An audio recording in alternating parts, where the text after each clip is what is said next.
the Mike Missanelli Show, and it was imperative for the Philadelphia Phillies to win the first two games of that three-game series with the Pirates, knowing that Paul Skeens was going to pitch on Sunday. Imperative to win the first two games against a really bad ball club, because a good pitcher can will his way through a game where you go, okay, well, we didn't score enough runs against that guy, so we can take the L. To lose three straight in Pittsburgh, I have come to the conclusion that the Phillies need some kind of jolt. Now, what I mean by a jolt is something very significant. So let's discuss the possibilities. Either they need a managerial change, or they need right now to bring up Justin Crawford and bite the bullet. They need some kind of a change, monstrous change, jolt-type change. Or you can just resign yourself to the fact that they're just not good enough to do anything. They're the two choices you have. Either you try to jolt this situation like a cloudy swimming pool, or you give it up. You don't go in the pool anymore. There are your two choices when you have a cloudy pool. And that's what the Phillies are right now. They are a cloudy pool. They are now weighed down by the fact that their best players out of the lineup with a wrist problem, which when you think about it, this guy has as much torque in his swing as any left-handed or right-handed hitter I've ever seen. So I don't know how much they're going to get out of him for the rest of the year. And you can go over every game and you can figure out what this team is lacking. They somehow don't have the capacity right now, having lost 9 of 10, to have confidence that they can win a game and pull a game out, to win a game from behind, to get a clutch hit, to have a relief pitcher get a shutdown. They don't have any of that right now. They have no swagger, and so they need a jolt. You can go back to yesterday. You can go back to Saturday. The fateful inning on Saturday was the 7th inning. Boom, double. Gets to third in a wild pitch. Nobody out. Nobody out. A good team has to score a run there. Castellanos gets a 3-0 count. Winds up striking out. Real Muto gets the ball in the air, but it's too short to score a runner. I mean, you got to be kidding me. And then stop flies out to center field as the last hope. These are the type of things that you look at and go, they're not a good team. If they can't score a run there against a bad baseball team, they're not a good team. And something needs to change. And I hear, well, you fire the hitting coach, right? Well, that's not good enough jolt. Firing the hitting coach is not a good enough jolt right now. When a team loses as many games as the Phillies are losing, they need some kind of a significant change, whether it be a monster trade, whether it be bringing up a kid from the minor leagues and saying, the job is yours, kid, or whether it's, listen, I'm a Rob Thompson guy, but I've seen it in the past where good men, good managers have been fired just for the sake of a change, to put some kind of a jolt through a clubhouse. Let me go into some statistics here. They can't hit off-speed pitching. I don't know. Is that the hitting coach's fault? Last year, they were pretty good against off-speed. Their slugging percentage this year is terrible. In fact, their OPS of center fielders, I might add, is the worst since 1901. I can go down the list here. Marsh can't even hit righties. Rojas is not a major leaguer. In addition to all that, the problems that we talked about for the last couple of weeks, the bullpen inadequacy, the left field problem. I mean, these are piled up problems right now. Let's look at yesterday's game. The manager takes Paul Skeens out of the game with 2 outs in the 8th inning. I'm going, he's got 96 pitches. I'm going, you've got to be an idiot. And if you're the Phillies, you go, oh, my God, we've got a break here. We've got to take advantage of this break. So the relief pitcher comes in, Ashcraft. He walks Marsh. The only problem with that is the next hitter's Marchand. Forget about it. So after they go down in the 7th inning, the Pirates score a run because Kirkring can't get out of that inning without allowing a run. And in the 9th inning, Ashcraft gives up a 1-out double to Turner. They intentionally walk Schwarber, and Bohm hits into a double play. Good teams find a way to score runs to beat bad teams. They're not a good team. So you let me know what you think you want to do here. Because if you just keep the status quo, you're not going anywhere. It is clear now that the schedule gets tougher. You want to know what the schedule is coming up? Let me just go over the little schedule here that's coming up. 3 against the Cubs, who are really good. 3 against Toronto, and are all right. They get a burrow with Miami, but then the Mets, Houston, Atlanta on the road, San Diego, Cincinnati, at San Francisco, at San Diego. Now, are you nuts? Are you telling me this team is going to wade through that schedule in their current form? How do you spell jolt? Jolt. And it ain't the pitching coach, and it ain't the hitting coach. Something significant has to be done to change the dynamic of this team. Ray Dunn is with me today. Ray, I don't know if you favor firing a manager, but something like that needs to be done. Yeah, I can't get to the firing the manager part right yet when we're talking about this team. But if you want to be the jolt of bringing up a minor leaguer and have them take someone's job, I'm good with that. I've seen enough of this center field duo for my entire lifetime at this point. This Marsh Rojas thing doesn't work. I'm not convinced Crawford's this savior that's going to save your season, but if you want some energy in that clubhouse, go ahead and do it. And the one thing you say about not getting rid of the hitting coach won't do it for them, I'd be interested to see the way the veterans respond to that, considering he's Schwarber's guy, considering he's Turner's guy. These guys, the reason Kevin Long is still here is not because he's done a tremendous job in developing the hitters that they have. We have not seen Marsh take a step forward. We have not seen Rojas take a step forward. We haven't seen Stott take a step forward. Bohm had a nice flash at the beginning of 2024, but it's regressed to pretty much what he was before that. Even probably worse than what he was before that. The reason he's still here is because he's those veterans guys. And they like him. If you get rid of him, that clubhouse, I think, is going to take note of that. Okay, that might be a good enough jolt if you put it that way. But here's the problem. They were really good against off-speed pitching last year, right? So I guess the hitting coach, who has a good reputation of being a hitting coach, was doing his job there last year, but he's not doing his job this year. This is why hitting coaches, to me, are irrelevant. It comes down to whether a hitter wants to take proper instruction to hit.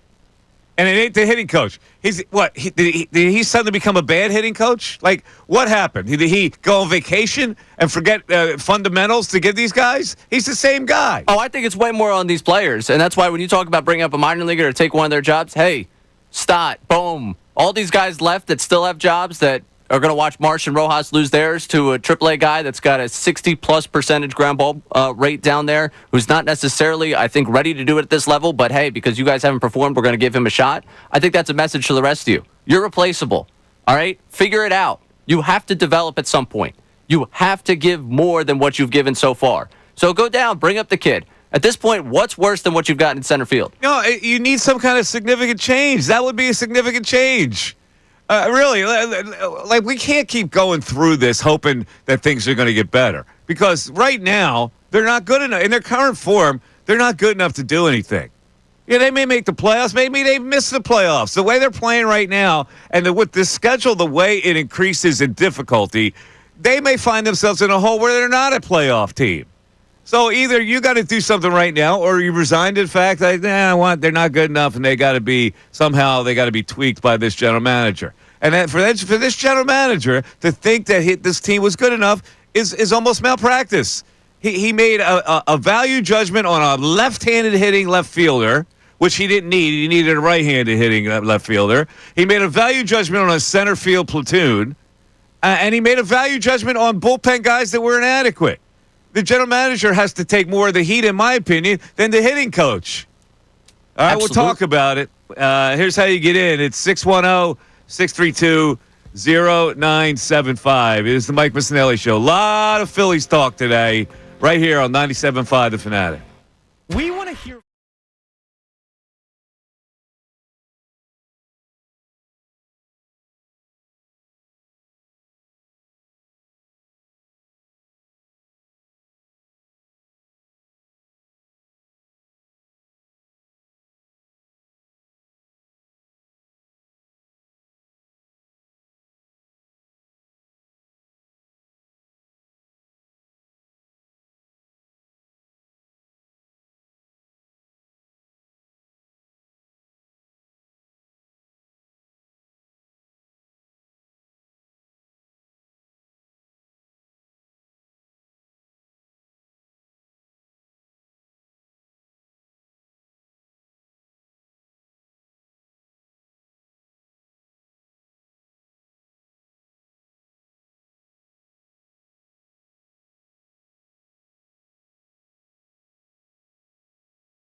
97.5 The Fanatic. Almost every hitter in this Phillies lineup has seen a dip in slugging percentage against off-speed and breaking pitches. So what does that mean? It means that everybody is going to throw off-speed and breaking pitches against him, primarily, except Skeens yesterday threw 50-plus fastballs, right? Because he's got that kind of jump. But if you find a weakness on a team, you're going to feed them off-speed. Now, is the hitting coach responsible for that? What is he supposed to do? Let's get on the curveball machine. Let's throw off speed. Yeah, you can do all of that you want. The bottom line is when you get in the batter's box, you have to now figure out how they're going to try to get you out. And chances are they're going to get you out with off speed. So you've got to be an idiot not to adjust to that. And this team right now are a bunch of idiots. Let me just go over some of these crazy numbers. Slugging percentage versus non-fastballs. Alec Boehm, last year, 484. This year, 347. Nick Castellanos, last year, 407. This year, 317. Bryce Harper, last year, 507. This year, 383. Max Kepler, last year in a bad year for the Twins, 373 slug against off speed. This year, 264. Right now, he stinks. Brandon Marsh, believe it or not, has a higher slugging percentage on off speed than he did last year. The only guy. Real Muto, 414, now 284.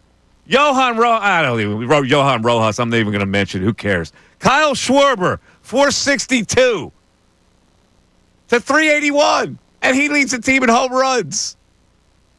Bryson Stott, 368 this year, 237, and Trey Turner's hitting about the same. What does it tell you? It tells you that these guys are undisciplined at the plate. It tells you that they are not expecting a pitcher to try to get them out. When the pitcher has a billboard in the locker room, here's how you get him out with off speed. They need a jolt. And I am not one to bury managers. Because I happen to like Rob Thompson. I think he's a good major league manager. But there comes a point in time where sometimes the message needs to be changed. They're a complacent team. What makes a team non-complacent? A different voice sometimes. I mean, my God, go to the NHL. They've cornered the market on the different voice thing. But they need something. Ray, I would have never thought that firing Thompson would have been the right move.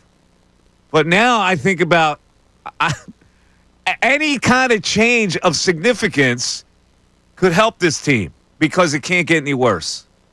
Wow. Two very surprising things from you. One, the idea of getting rid of Thompson. And two, you justifying your reasoning with a hockey example. Yeah. Well, yeah, listen. If a team gets too comfortable and they figure out like what the ways are of this particular manager and what the particular clubhouse, and you're struggling like this, what is you're supposed to ride it out? Like I'm not so sure what people think here. Are you supposed to ride it out? It's not Rob Thompson's fault. It's probably not Rob Thompson's fault. And that's not what I'm saying. I'm not blaming Rob Thompson for this. I blame players all the time when it comes to baseball. I think managers, for the most part, are irrelevant. I think hitting coaches, for the most part, are irrelevant. I blame players and their mindset. You are educated enough as a major league player to know and study what you're going to face from day to day. I'm right there with you putting the onus on the players, which is why when I brought up getting rid of the hitting coach, I think that's more about the jolt that you're talking about. That actually is what I think he does for them. It's frustrating. You mentioned the off-speed things. I got a story up here from last August talking about the fact that they were seeing more off-speed pitches following the All-Star break, and they were struggling against them. This has been a problem. Everyone that wants to point to, hey, since they were in London a year ago this time, they've been a mediocre baseball team. This has been a problem for this team for now a calendar year. with the different things, and specifically when we talk about off-speed pitching, this has not changed. Teams figured out the book on the Phillies offense, and the Phillies have yet to flip the script on them. This is a realization of what the reality for this group is right now, that this personnel is the issue. If you're looking for the jolt, I don't know if today we get some sort of press release where, hey, a couple of guys are getting sent down, like we're trying to reshuffle things in this clubhouse. They need something. If they show up to the ballpark today and everything's status quo at 6:45 when first pitch goes against the Cubs, I think that's a mistake. Like you need some guys to either hit a bus up to Lehigh Valley and bring in some fresh blood here. If you want to go after the hitting coach, I'm not quite to the Rob Thompson portion of all of this. Listen, I hear you, and I feel dirty suggesting it, but I've seen it in the past over many years that I cover sports, where sometimes complacency has to do with the complacency that now is created in a clubhouse, the atmosphere. For a long time, that worked with the Phillies. The Rob Thompson direction worked with the Phillies. Sometimes it gets stale. And when you lose 9 of 10 and you get swept by a bad team, it's officially stale.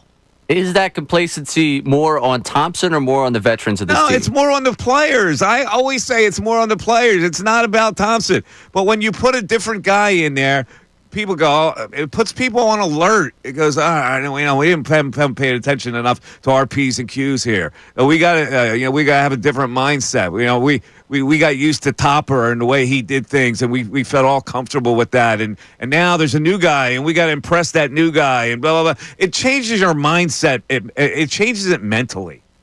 And I'll take this to another level with the complacency. Is that complacency more an organizational problem than a Rob Thompson problem in general at this point? I don't know. Here's what I know. There are 3 guys that they play in the outfield that can't play.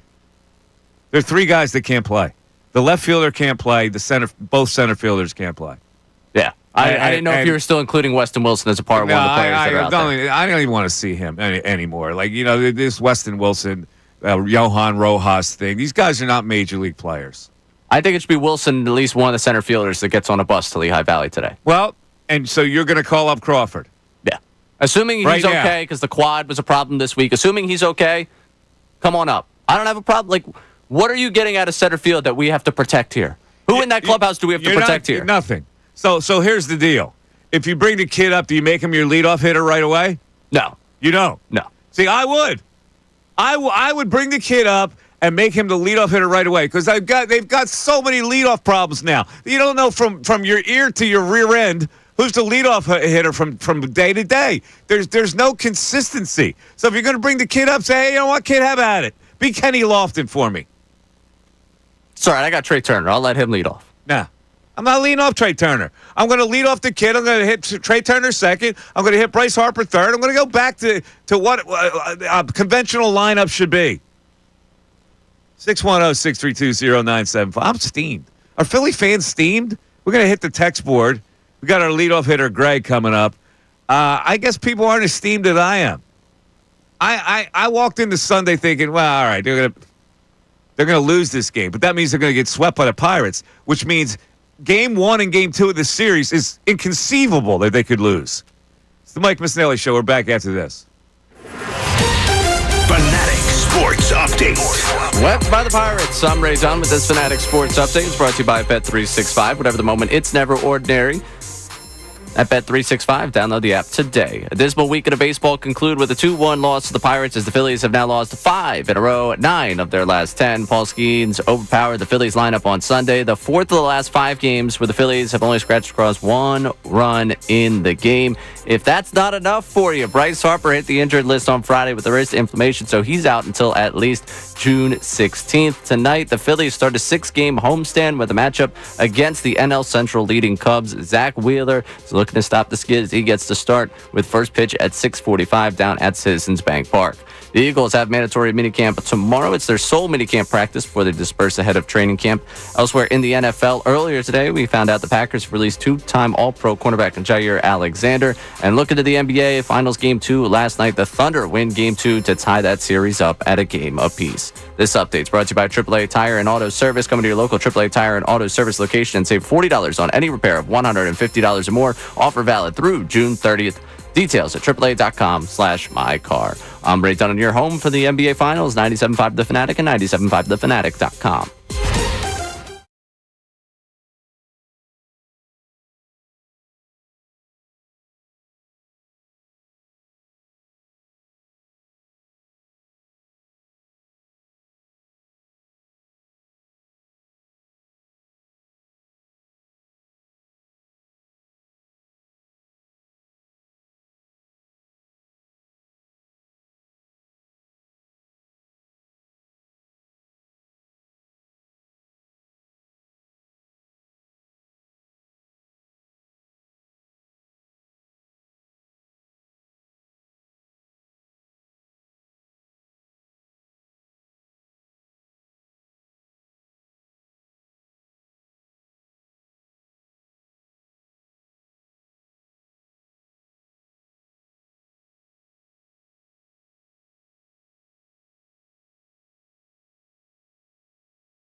right, 10:28. It's the Mike Missanelli Show. Just for an update, in case you're not feeling it right now, let me explain to you that the Phillies are in danger of falling out of the playoffs. Here's the way it rolls right now. Mets 1 seed, Cubs 2 seed. 3 seed, guess who? Dodgers.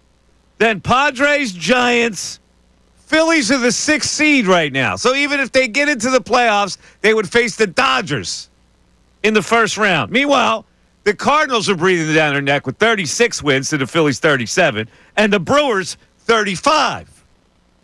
This could be a season where they fall out of the playoffs, and the schedule gets tougher. Now you're going to sit here and tell me they don't need some kind of a jolt? You're damn right they need a jolt, and if firing a manager is the jolt they need, then I'm all for it. Because I cannot stand a season where they're not even going to make the playoffs with this team. Ray, you got to help me out here. I'm not coming with the pitchforks to Thompson's office. I'm sorry. I'm not going to go there with you, Mike. I'm not pitchforking it. I'm saying if that's the only alternative, then you've got to do it. These are desperate times. They call for desperate measures. I understand it's desperate times. I look at the larger body for the guy. I'm not going to the manager's office right now and saying, hey, man. Look at a larger body when you're in danger of falling out of the playoffs with a veteran team that costs a lot of money. Yeah, this veteran team should know how to get themselves out of it. Do they look like they know how? They should. Look who came. Look who they think can come to the rescue. Who they bring up? They bring up another Weston Wilson. This is the system. The best they can call up is Otto Kemp, another guy who doesn't have a position. And then you're taking the pitchfork to the manager's office. Go up higher in the place. Go find someone else I've to be mad already ripped him, Dombrowski. This is the best they can do. Otto Kemp, where's he play? Well, we don't know. We think he can play somewhere. It's like they have the same player in AAA. Every player in AAA is the same guy. Yeah, Weston Wilson's going to go down and hit 25 home runs the rest of the year. I'm sure he's going to have a great time in Lehigh Valley. Pack the bags. You hit the bus today. I don't even want to hear his name anymore. I don't want to hear Rojas's name. All these people, you come at me with, well, you're so down on Weston Wilson, Johan Rojas. Why do you hate them so? Because they can't play. That's why I hate them. This is the major leagues. If you're looking for the, you don't have it right about Weston Wilson's side of this argument, you're not going to get that from me. I'm ready for the guy to go. I've been ready for the guy to go now at this point. But when Bill was here saying, oh, he's got good power, he's a good home run threat, you weren't ripping into Bill. No, I wasn't ripping into Bill because I was waiting to see what happened. Maybe he turned into something. He didn't. He stinks. Turned into something. He's 29. What's he turning into? He was a bona fide scrub. He can't play. Get him out. I wanted to give him a chance at the beginning of the season. He stinks. Give me a break. I'm done with him. Use your eyeballs here with these players. All right, let's get to the text board. What are people saying on the text board? All right, we got Alex from Warrington. In my opinion, Dombrowski has been a great failure just like Morey. When the owner gives you a blank check and you sign the biggest free agents and give them the most money, it doesn't make you a great GM. No, I don't think they should be aggressive at the deadline, especially if Harper is not fully healthy. When they tell you who they are time and time again, believe them. This year was supposed to be World Series or bust. Too many holes to get them fixed now, and I'm not willing to trade our future. Let this run its course and start fresh next year with young players, i.e. the Eagles. That's funny. Apparently, the general managers here love veteran players. They just love the vets. They love an old guy. They love old guy. There's never any infusion of young energy. So there you go. You got an infusion of young energy. Stop worrying about whether he's ready to play. You need something. If you call him up, what's the worst thing that can happen? That he hits 170 and you have to send him back to AAA? All right. But in the meantime, you're trying something because what you have now doesn't work. AJ from Otto Kemp. And there's a picture of his family watching. I don't need that anymore. Do I need this? Do I need a family picture, how proud they are of Otto Kemp in the big leagues? It's a nice story. It's not. Who cares? I'm done with nice stories. This team's in danger of falling out of playoffs. I don't care if Otto Kemp's family's there. It's nice to see. Congrats on your lifetime dream. I don't get any sentimentality out of this whole thing. Mediocre players finally realized their dream of being in the big leagues. I got too much to worry about with winning. Yeah, but it's still nice. I don't story. need nice stories. Yeah, it's nice for the guy. It's good for the guy. Congrats. Good for the guy. Yeah. Listen, I'm not saying that I want him to stay up here another 15 days. Let his family smile a little bit. They could go smile when they go watch him in Lehigh Valley. I don't need another warm heart story. I really don't. I'm sorry. What else is on the text board? AJ Coatesville here. Mike is exactly right. The score has been together for 3+ years now since Schwarber and Cassie were signed. They've regressed each season when taking into account for aggregate wins. Our city loves to blame coaches in baseball for the failure of our team. The reality is these guys are all established 30-something big leaguers. They are what they are at this point. The mix isn't good. They need the youth infusion immediately to wake them up a bit, give them a jolt. The youth infusion might not work, but change is clearly necessary among the regulars. It's stale, it's boring, and the players know it and feel it too. That's why you're getting what you see now. The manager is presiding over a stale and boring team. And his leadership has kind of been, very not average, but very hands off and stoic, and maybe stoic is not working anymore. Well, you last year when the conversation came up, when Bill asked for this exact thing, we're like, what do you expect him to do? Come in there and flip chairs? You expect Thompson to be someone different than what he is? But they're in danger of missing the playoffs now. They were going to be a bona fide playoff team. They were going to be the number 1 seed last year. But again, you said it yourself. The onus is on the players. This is a $1 billion lineup. But sometimes things get old. The players have gotten old. Okay. So what are you going to do? You're going to ride it out, or are you going to have some kind of change? What realistically, personnel-wise, can they do to put this thing back on the rails? They can bring up the center fielder right away, and they could send Marsh down or both of them. Frankly, you trade Marsh for some marginal prospect or some relief pitcher, and then you put Rojas down to AAA, and then you change it up. At the very least you could do is change that situation up. Oh, I'm in on the jolt for the young players. You got to acquire a left fielder from the right side. Mike, I will take my O2 Avalon down to Citizens Bank Park this afternoon once we get done with this show, and I'll be happy to take Wilson. I'll be happy to take Rojas. I'll be happy to take Marsh, all up to Lehigh Valley, and you pick the other 3 you want to come back on the other side. I'll be more than happy to do that. Free of charge to the Phillies organization. I'll do it myself. They won't be comfortable in that car, but we'll do it. Rojas will be comfortable. He's a little guy. Let's take a break, and on the other side, Greg will be our leadoff hitter. And your call. I don't know. Are you stunned? What I'm saying here? I am not advocating firing the manager. I am advocating that they need a jolt. And there is not going to be any kind of jolt if you don't change anything. 610-632-0975. Mike Missanelli Show continues. Philadelphia Union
In a profession, when you show up every day to do something in your life, what your life's job is, there's a routine that could get boring. You know, us, we show up, we do the pregame prep, we do a show, blah, blah, blah. It's the same faces that we see every day. Major League Baseball's the same thing. It's the same old, same old. They show up early in the day. They do their pregame prep. They maybe have a cup of coffee. They do the BP. They do a little workout, whatever they do, and they sit in their locker and wait for game time. And that could become complacent. It's an everyday thing that can get boring. The game gives you your salvation, where it's exciting, but the show-up part of it is a little boring. So I keep going back. People make fun of me when I keep going back to that moment with the Braves when Strider hit Harper. Hitting a guy. It's not the hitting a guy that does it. It's the act that galvanizes a team. The Phillies since then have had a lack of fight and swag. Now, had they done something that same game, something to galvanize the team, something to get the blood hot again, maybe that next time they show up in the clubhouse, it's a different vibe. It sounds ridiculous to some people, but a little thing like that can get the energy level up, can get your fighting spirit back. No, Mike, what are you talking about? It's barbaric. Your sister. It helps.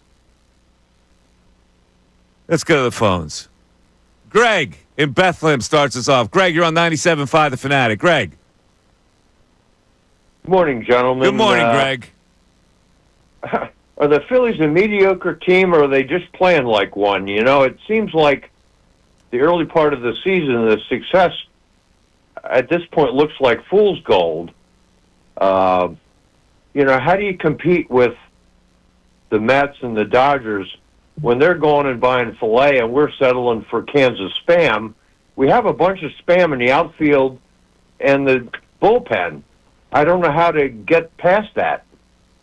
Well, the general manager's got to be creative. He's got to think outside the box. And I don't know what kind of deal he can make. Maybe he's working on a deal right now that improves that left field situation. Maybe he's like just a week away from calling up that kid, saying, "Hey, what do we have to lose here? We needed some kind of infusion." I don't know what he's going to do. But by the same token, if you change the managerial seat, maybe that has the same effect. There's got to be some kind of a stir-up here. Somebody's got to go in and get a mixer and mix this thing up. I got to tell you something, Greg. It doesn't get any easier. You got the Cubs, Toronto, You got the Mets, you got the Astros, you got Atlanta, San Diego, Cincinnati, and the Giants. Like if you think that this team, the way they're playing right now, is going to wade through that schedule, they're in serious danger of falling out of a playoff run. No, I agree. You got to galvanize it somewhere. Do you think are we suffering from a self-imposed salary cap where we spent the bulk of it on two guys and we have a lesser ability to sign other guys? They pay a couple of $10 million. They pay a couple of $10 million. Well, I don't know what to say. They have plenty of money to field a good team. They made the wrong call on a couple people. Yeah, there's a lot of bad decisions, and that's Dombrowski. Do you think? I mean, he had a lot of success early on in his career, taking bad teams to challenger levels. But I don't think he has a lot of experience trying to maintain or slightly improve a team that's already established. You might be right. Has been doing well. You might be right. Listen, I'm the general manager of the team. I look at the Phillies in the preseason. And I go, where are we? Where do we have holes? Well, I need a right-handed bat that can play left field. Well, instead he got a left-handed bat. My center field situation. Do I really believe in those two guys? Like he's the one who made those decisions. I looked at it and go, they're weak in center, they're weak in left, they're weak in the bullpen. So if I'm the general manager, I go, I got to address that before we go into a season. I can't cross my fingers. Well, it's got to be related to money sometime. Why did they get rid of Estevez last year? Well, that was money. That money? Yeah, that was money. But, there's a lot of Estevez's out there. I don't know if he would have made the difference. Hoffman. Like if they would status quo, they needed to do better than what they did to replace those guys. So you always have the option to replace them. You have money to replace them. You got to do your scouting to figure out what guy can really help you. What under the radar guy can really give you value? Well, they didn't identify any of them. They really didn't. Joe Ross, Trevor Banks. I mean, come on. What are we doing here? The best you have in your farm system to bring up is Weston Wilson to platoon in left field? Seriously, like what? Do you have eyeballs? These guys are supposed to have the doctorates in Major League cred. That's what they presented to you? It's hope. You can't operate on hope. Boy, I'm peeved today. Let's go to Reggie. He's currently in Phoenix, Arizona, traveling the country in his truck. Reggie! Morning, Mike. Good morning, Ray. What's up? I got the same thing. Your question, what can be done? And, a lot of money to those players, and they can't get rid of them. Rob Thompson has to go. He showed some life when he got ejected. Was it last weekend? But he got ejected because he wanted to argue the wrong umpire had a better view at the balk instead of whether or not it was a balk. It was a balk. Yeah. But a guy can't change his stripes, Reggie. That's what Rob Thompson is. Yeah. He's a stoic, old-school manager. That worked for a long time with the Phillies. Maybe it doesn't work anymore. I don't know. It doesn't. I get nothing. I'm not a player, but listening to him, listening to Dave Dombrowski, cotton candy information. It looks like something, but cotton candy, you see it, and it costs this much. By the time you finish eating it, nothing. Your fingers are sticky. Your face is all sticky. When he talks, I'm hearing nothing. Me, only one person. I don't get no substance from him. Yeah, most managers aren't going to give you substance, though. I know you can look at that. I just look, Reggie, at like what's going on in the clubhouse. Why are these guys so complacent? Why are these guys hitting worse against off speed? Like, what is the reason for it? They're not thinking the game through. And if you're not thinking the game through, maybe the climate in the clubhouse isn't proper anymore. I don't know. I don't want to say that the guy it's his fault. I kind of like the way Rob Thompson manages. I'd rather have a stoic manager than a crazy man anyway. But sometimes there's got to be a change in the climate that's inside the clubhouse because you can't do anything else. There are two things you can do here. You can bring up the center fielder and demote somebody, or you can maybe make a change in the managerial seat, or you have to make a major trade. But something has to be done. Some kind of a jolt has to happen with this team. They've lost 9 of 10. They get swept out by the Pirates. Mike Missanelli Show continues. Fanatic Sports Update. Swept by the Pirates. I'm Ray Dunn with this Fanatic Sports Update. A dismal weekend of baseball concluded with a 2-1 loss to the Pirates as the Phillies have now lost 5 in a row and lost 9 of 10. Paul Skeens overpowered the Phillies lineup on Sunday. The fourth of the last 5 games of the team has only scratched across 1 run. If that's not enough for you, Bryce Harper hit the injured list on Friday with a wrist injury, so he's out until at least June 16th. Tonight, the Phillies start a 6-game homestand with a matchup with the NL Central leading Cubs. Zach Wheeler gets to start for the Phils with first pitch at 6:45. The Eagles have mandatory minicamp tomorrow. It's their sole minicamp practice before they disperse ahead of training camp. In other NFL news, the Packers released 2-time All-Pro cornerback Jair Alexander earlier this morning. And in NBA news last night, Game 2 of the NBA Finals, the Oklahoma City Thunder with the win over the Pacers to even up the series as it shifts to Indianapolis. This update's brought to you by the local Ream Pro partners at thereamteam.com. When you want your home to feel like a dream, it has to be Ream. Stay cool with a high-efficiency AC system from Ream. RHEEM. Find your Ream Pro partner at thereamteam.com. I'm Ray Dunn, your home for NBA Finals action, 97.5 The Fanatic and 97.5thefanatic.com.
It is the Mike Missanelli Show. It's 90,000. 90,000. It's 97.5 The Fanatic. I had Castellanos' salary. I was doing a little. I was making up next year's Phillies team. Oh no. Yeah. So next year's Phillies team. They can't listen. They can only do a couple of things this year to salvage this thing, and maybe they do get in the playoffs. So right now they're the 6th seed. They're going to play the Dodgers. I don't find that very palatable at all, and they're only a game ahead of getting knocked out of the playoffs. So I've got to make room for young guys to come in. And I've got to believe in my system. I've got to have my system produce a couple of guys. So my system is going to produce the top 2 guys, Crawford, Aiden Miller. Aiden Miller's going to start for me third base next year. Crawford's going to be my starting center fielder. I'm trading Bohm for a right-handed hitting left fielder. So you want my lineup for next year? Yeah, absolutely. Crawford, Turner, Harper, Schwarber. Unfortunately, you have to carry Castellanos another year. Right, he's got another year. Yeah, I mean that's assuming you can't dump him somewhere. Which you can't because he makes too much money. Miller, 6th. Stott. Whoever the right-handed hitting outfielder is. And who am I missing? 5, 6, 7, 8. That's 8. Schwarber, did you DH? Who am I missing? Run me through it one more time. Crawford, Turner, Harper, Schwarber, Castellanos, Miller, Stott. Catcher. Oh, yeah. Well, I don't know what I'm going to do there. You see, they have a catcher in their system. He's a little too young right now. Yeah, well too young. But when we're talking trade deadline, I do not want to see Eduardo Tate hit the door. Yeah, Eduardo Tate's the catcher. I don't know, man. Both of those guys have to be in my lineup next year to freshen it up. Has the message gotten old, or has this team just gotten old? Well, the team has gotten old, but guys like Stott and Bohm are letting them down. Big time. And Marsh, those 3 guys have really let them down, especially Stott. I'm a big Stott guy, and he's a better player than what he's shown. He's a better hitter than what he's shown. I mean, he's in a horrendous slump right now. What is he? What's his slump? I mean, he's 2 at 303 on base. I can tell you that for a fact. I know he's 280 on base as the leadoff guy. I mean, it's been an ugly stretch for him. Marsh, really the one that becomes, because Stott does give you the Gold Glove level defense at second base. The one that's like unforgivable for me at this point that they still thought they could trot back out there is what they did with the outfield. I know we've covered this a ton at this point, but the fact that you had, and this offseason, you could tell by their spending that there was not a ton they were going to be able to go out and spend. They had $22.5 million they gave out combined to Romano, to Kepler, and to Ross. Within that $22.5 million, the fact you could not find a competent outfielder when you knew you had an outfielding problem, to me, is a disgrace. Malpractice. This outfield is just entirely malpractice. Like right now, Castellanos is, we're not talking a ton about him because the rest of the outfield's so bad. His OPS is still under 700. Singles. He hit singles. It's terrible. Stott is 4 for his last 36. Bohm is 3 for his last 17. Brandon Marsh. Together, Stott, Marsh, and Bohm are hitting 193 with 9 walks and 4 extra base hits in the last 10 games. They've lost 9 of 10. Those 3 guys are killing. They're killing them. Those guys are killing them. And you have to start to ask the question that, like, I think at this point we've accepted Marsh is what he is. Bohm's giving you the up and down time here where 2023 he did have a lot of extra base hits. 2024 he's obviously an all-star, and then the season ends the way it does. Stott for the last year and a half has been this guy. Like, is this who he is? Yeah, I thought he'd be a better player. I really did. All right, back to the text board. Me a text. All right, we got a texter here. Good morning. I've been listening to you for years. I'm now residing in Charlotte. I blame the GM. Most of us knew that our outfield hasn't been decent in years. He hasn't done enough with the relief pitching. He needs to be held accountable. I'm tired of any excuses he might make. There's only a couple of untouchables. Anyone else can catch it. I'm not big on the manager as you are, he can catch it also. Blessings, RJ. There you go. See here, I know people are going to kill me with Rob Thompson. Oh, Mike, you're a Rob Thompson man. Yeah, but I'm not anybody's man. You know, I don't get hooked into loyalties at all. I look at performance and I look at it like, okay, I think he's a good manager. That doesn't mean that right now that a change wouldn't benefit him. All right, it's 11 o'clock. It's the Mike Missanelli Show on 97.5 The Fanatic, WPEN HD1, Burlington, Philadelphia, a Beasley Media Group station. And we're broadcasting from the Comcast Business Studios, powering possibilities. Like anything else, when a new boss comes in any profession, a new boss comes in, and right away the employee goes, "Well, does he believe in me?" Doesn't matter how much money you're making. In Major League Baseball, you're making a lot of money, okay? It doesn't matter who the manager is, but you're always asking, does this guy believe in me? Does he have confidence in me? Well, guess what? I have a responsibility now to show that he believes in me. And it's just that little mental change that may spark something. That's why I say, like, even that is not off limits to me when we're talking about a jolt to this team.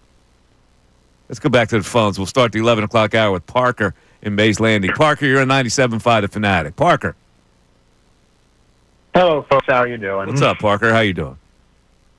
So this is kind of a sentiment that's been reflected with previous callers and on this, but I want to talk about the contracts, and I'm not sure if it's like you said, that self-imposed luxury tax or what have you. But the fact is, after looking at the books, you know, online, the fact is we're paying $110 million for essentially 3 wins above replacement. We're spending $110 million for a bunch of league average people, and in many cases below league average. And I know it doesn't account for recent success with players like JT or Castellanos, but still, we're spending so much money to get pretty much nothing. I can't disagree with that.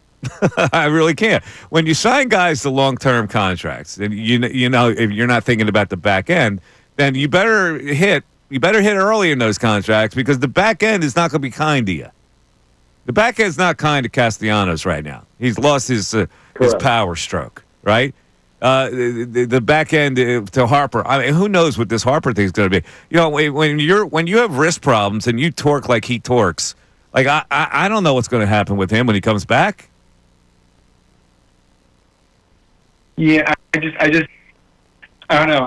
I look at and I know some of the contracts in the offseason were money based, right? But I just like Estevez, but I just can't help but look at some of the people we lost and just wonder how much better we could have been. I don't know why we were so lackluster, and maybe like we said, maybe it's the fact that we're just complacent or something like that. But I don't know. I'm having a hard time. There's something missing with this team. There's definitely something missing, and whether we can put our finger on it or not, that's why there's got to be some kind of a change. Yeah, I just and that's probably the whole discussion of this radio program today is what is that jolt? I don't know if it's. I'm personally not on the Rob Thompson boat right now. I think he's too milquetoast just as a manager to be that spark, but I don't know who do you replace him with. I don't. Well, when guys are it doesn't really matter who they replace him with. It really doesn't. That's irrelevant. The change is what people always worry about. That. Well, who are you going to get if you? Doesn't matter. It doesn't really matter. You can put me in there. Oh, this is what this is about. Yeah, Your campaign to be the manager the rest of the season. It's ridiculous to think like you can't carry on if you make a change, no matter who it is. There's a different message that will be presented. So that message would have to take root. Now, Rob Thompson was a fantastic manager for a veteran-laden team who were all doing their jobs. These guys aren't doing their jobs now. But can they still do their jobs? I don't know. Do you think they can still do their jobs? I'm starting to question that with this group. All right. Is this a big comeback team? Is this a team that's going to resurface as a different type of team? They are what they are at this point. Right. So the manager losing his job, does that change anything for the outlook of this team? It might. You don't know that it won't. You know that it's not working now, don't you? I know that they've got underachievers pretty much at 6 positions right now? Uh-huh. And I don't think they're underachieving because they're like, you know what? That Robbie T believes in me. I don't need to show him anything. I think they're underachieving because legitimately JT's 1,000 years old. Castellanos is who he is. We've known who he is. I think we now see who the real Bryson Stott is. We know center field stinks. We know left field stinks. What's your solution here? My solution at this point is you need greater personnel. Okay, you're not going to get greater personnel. You can't snap your fingers and get greater personnel. This team is, as currently constructed, is what you're going to ride with the rest of the year. But a bench coach saying, you know what, we're going to sit you down, fill in the blank player because you're not doing your job, and that's going to save this team. I don't see that happening. I don't know that you even have to sit anybody down. It's just a different presence of a different manager gives you a different mindset. So the bench coach being like, you know what, I'm now in charge here is going to be JT. You now know how to hit. Baseball is so mental that anything could awaken you mentally. Okay. You're dead mentally now, right? So any kind of change, if that change could make you awaken mentally, is it not beneficial? We're in the 4th year of wondering whether or not Castellanos will ever be able to hit something off speed. Just because there's a bench coach now in charge, Castellanos is going to figure that out. But you don't know that. Maybe a freshened mindset makes him freed up to hit. I don't know. Well, what I know is what they are now. What they are now, I think, is who they are. They're not a team that's going to lose 9 to 10 every time. But I don't think they're okay. You're already saying that they're not a great team. That they're not going to turn it around. They're not going to improve on what they are. That's what you're saying. I think a lot of these guys are who they are. Okay, so you're thinking no change would help them. I told you, if we want to go with the jolt, because I'm all for giving some sort of a jolt, I'm telling you, go young. Some of these guys were given jobs that they didn't deserve. Okay, one guy is how you can go young right now. One guy. One guy. I don't care who you shuttle in and out of here. It's one guy. There's nobody else. Bring up Crawford. Otto Kemp, you're going to play him every day? I don't care if you bring up Rincones to play him in left field.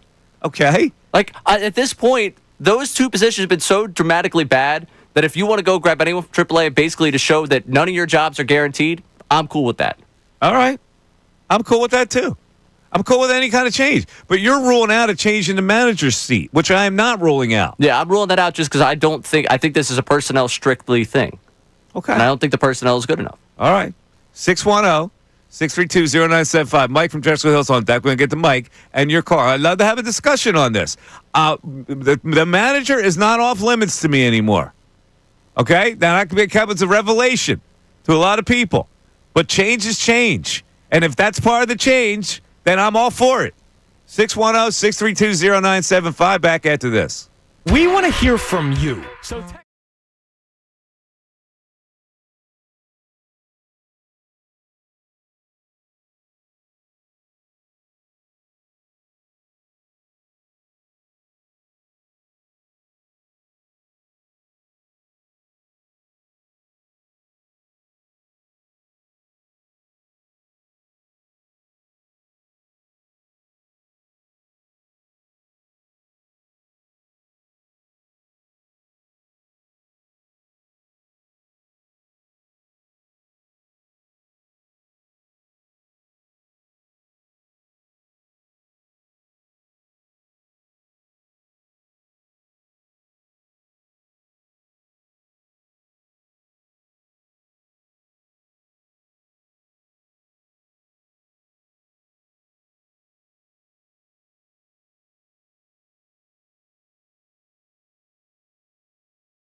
97.5 tonight. All right, we got to chat as we do every day.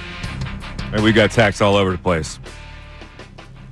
The chat is saying what, right? First of all, the chat has found a new whipping person. It's you. Yep. No longer Bill. You're getting whipped right now. Why?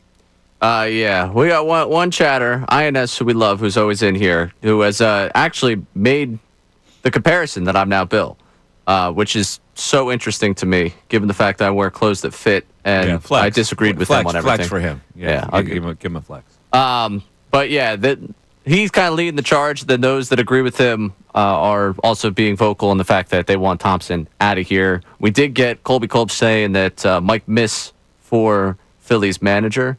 So you at least have one supporter, and also you getting the job. Thank you, Colby Kolb. I appreciate that. I imagine we could find some more support for you. I'd be wondering if there's people that actually do think that putting you in manager would go better than Thompson right now. Yeah, what number would I wear, though? They have a uniform for me?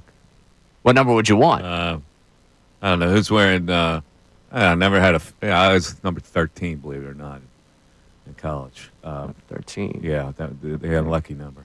I'll take 13. I don't care. Yeah, Phillies number nobody 13. has 13. Oh, you have to take it from Marshawn. Marshawn has 13? Yeah, he's got 13. Number 13? Yeah. I don't even know what his number is. That's what little impression he makes. Yes. Jesus. I didn't even notice his number. Hey, he's not Stubbs, though, and that's what matters. All right, I can't have 13. I don't know. Is there trying to think what number Who's we number get you? 17? Anybody 17? Kepler.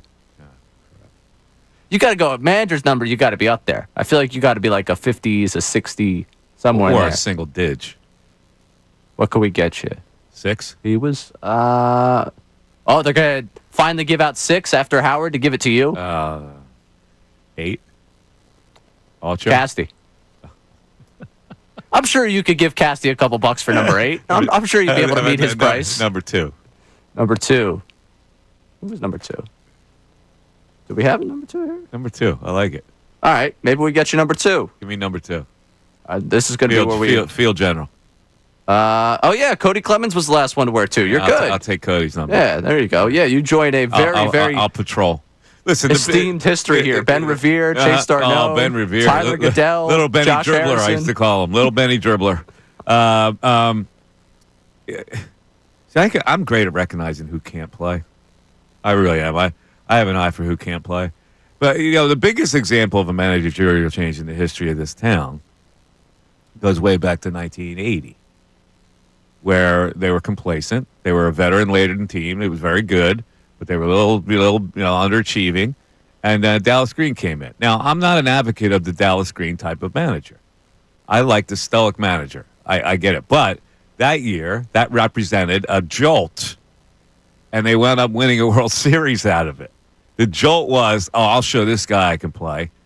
I hate this guy. Now, I'm not advocating for that type of arrangement, but just the difference where you kind of have to show your wares to somebody new sometimes can awaken you mentally.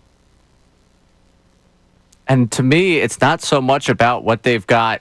I get it. What are the people saying, though, Imagine. right? The people are agreeing with me, aren't they? Yeah, also go to the text line here. We got Steve from King of Prussia. They need to change the manager. He looks like he was gifted free season tickets. He just sits there watching the games like he has no interest in whether they win or lose. This team has that same mentality. It shows in the way they play. It's time for a change. Well, that's unfair. It doesn't matter what his demeanor is. Of course, he wants them to win. Oh, I got powder. I got powder on my chin. I was eating powdered donuts. Thank you, Ray. Yeah, no problem. The YouTube chat picked that one up. I was like, what the hell are they talking about? I got something on my chin. That's hysterical. I was like, what are they talking about? I eat a powdered cream-filled donut. Sometimes there's shrapnel. Somebody said, Ray, are you blind? I was like, I'm looking at him. But if you can, they don't know from where I'm sitting in the producer studio. I can only see your eyes and your nose. I can't see your cheeks and mouth. So I can't see. That's classic. Thank you, folks, for that. I appreciate it. All right, let's go to Mike in Drexel Hill. Mike, you're on 97.5 The Fanatic. What's up, Mike? Just another day in paradise for a Philly sports fan. But yeah.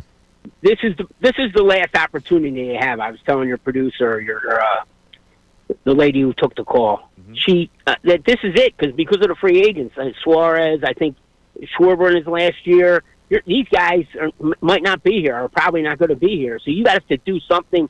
Thompson, is he a little bit too laid back? Maybe, where he doesn't. You need to get this clubhouse like their butts on fire. I couldn't come up with something better, but they really need some of the shakeup. And Mike, you said it. Like I actually listen to you when I'm watching the game. Sometimes I'm like, hey, the guy has had 100 games and he hasn't done anything. He's not a major leaguer. He's a borderline. Who are we talking? Which one? Which borderline are we talking about here? Well, Johan Rojas, I like him, Rojas, but he's yeah. not. Weston Wilson, same thing. And then Brad Marsh, I haven't really. I think he's good. I think he's a fourth outfielder, maybe a fifth outfielder, something. Brandon Marsh. But Brad Marsh was the flyer defenseman that didn't wear a helmet. Okay, so I'm getting to forget if they change the manager. I think they got to do it now. If you go for just all in move, I would go after Trout, and I would put him if he can play left field.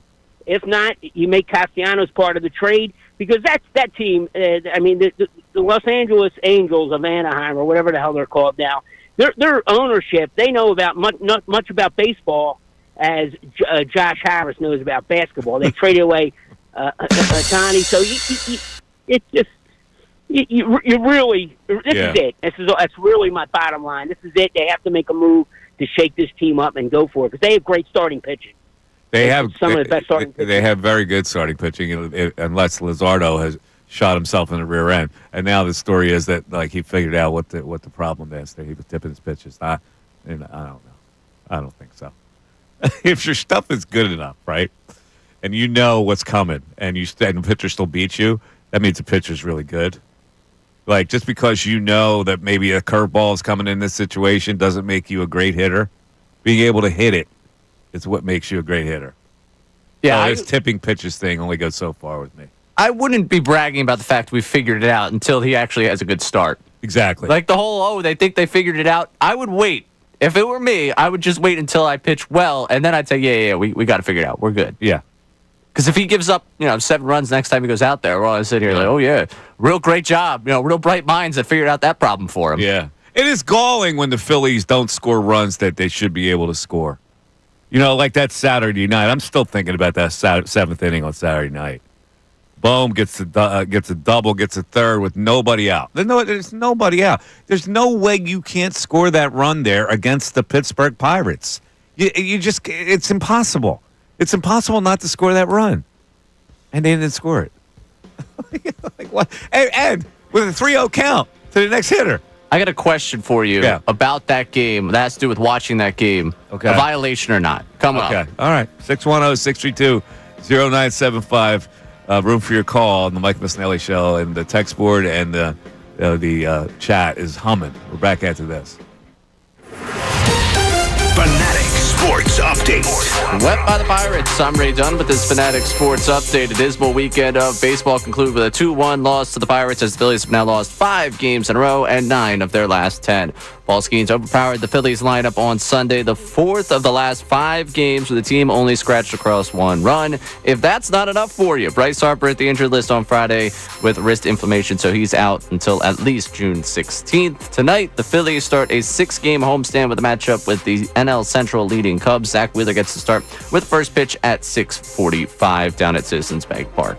The Eagles have mandatory minicamp tomorrow. It's their sole minicamp practice before they disperse ahead of training camp. In other NFL news, the Packers released 2-time All-Pro cornerback Jair Alexander earlier this morning. And NBA news, last night, Game 2 of the NBA Finals, the Thunder won it, tying the series up at a game apiece before the game moves to Indianapolis. This update is brought to you by WhatsApp. On WhatsApp, your personal messages stay private because your personal messages are yours. No one else can see or hear them, not even WhatsApp. WhatsApp, message privately with everyone. I'm Ray Dunn, your home for the NBA Finals, 97.5 The Fanatic and 97.5thefanatic.com.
Mike Missanelli Show. 97.5 The Fanatic. Don't forget, the news at noon is coming up at 12 o'clock. Our Fanatic deal of the week this week, pretty good one. It's the Steel Pier ride tickets. 80 of them. 80 Steel Pier ride tickets for just $42.50. That's half price. That's our Fanatic deal of the week. Go to our website, 97.5 The Fanatic. Take advantage of tremendous summer savings for the Steel Pier, Atlantic City Boardwalk's premier amusement destination. This exclusive offer is available while supplies last at 975thefanatic.com/deets. All right, let me just say something here, because I'm not trying to be mean. I'm trying to help the kid out. Brandon Marsh. Brandon, listen, bro. The long wet hair and the Jimmy Harden beard thing, it's old now. All right? Again, if you were a star player, we got no problem with it. You're not a star player. And it makes you look like an idiot, to be honest with you. All right? So it's time to change it up. You can't walk around with a Charlie Blackmon beard and fancying your hair to keep it wet in the back and stringy and long if you stink. And right now you stink. All right? I just had to get that off my chest. And I will take a poll on that from people as well. Isn't it time to change it up? I mean, seriously. He can go be the face of the Iron Pigs with his buddy Stubbs. Bugs a living daylights at me. It really does at this point. Enough. I had enough. Yeah, I don't blame you. I've had enough of. Have you had enough? The Marsh experience. The text board. Have you had enough of the long, stringy, wet hair and the beard? Have you had enough of that storyline? If it's going to make him a major league hitter, I'm all for it. Yeah, it doesn't. It doesn't. That's the problem. Again, it's the Bull Durham principle. Mm-hmm. Become a star, you can have fungus on your shower shoes. Because that's essential. If you stink, it's just a bullseye that you stink. Pretty much. All right. Just saying. I'm trying to give the kid a little advice. This is a city that, hey, if you showed up in the lineup, beard trimmed, the hair trimmed a little bit. You can keep your long hair, but trim it a little bit, make it respectable looking, make it stubbly. Now, the issue is for him, the last one of his teammates to try and change up the haircut to get better results was Jesus Luzardo. It did not work. The cornrows? Yeah. I don't know what to say about that. I've seen Marsh now for 2 years with this. Is it more on Brandon Marsh's barber than it's on Kevin Long for his struggles? 610. We'll take your phone calls. We'll test this one out. This is how desperate I am right now. I'm talking about his beard, stringy, wet hair. The fact that he has to continue to maintain it bugs me. Like, I'm going, dude, really, are you actually spending time wetting the hair? There's a ball game going on. Any diversion where you have to go and you got to wet your hair to make sure it stays wet. What are we doing here? More time spent during the game. Marsh fixing his hair. Rojas watching the iPad. Don't get me started on Rojas. I try to get him out of my head. You bring him back. He's still here. Yeah, I know. He's still here. As is Weston Wilson. God. 610-632-0975. Back to the text board.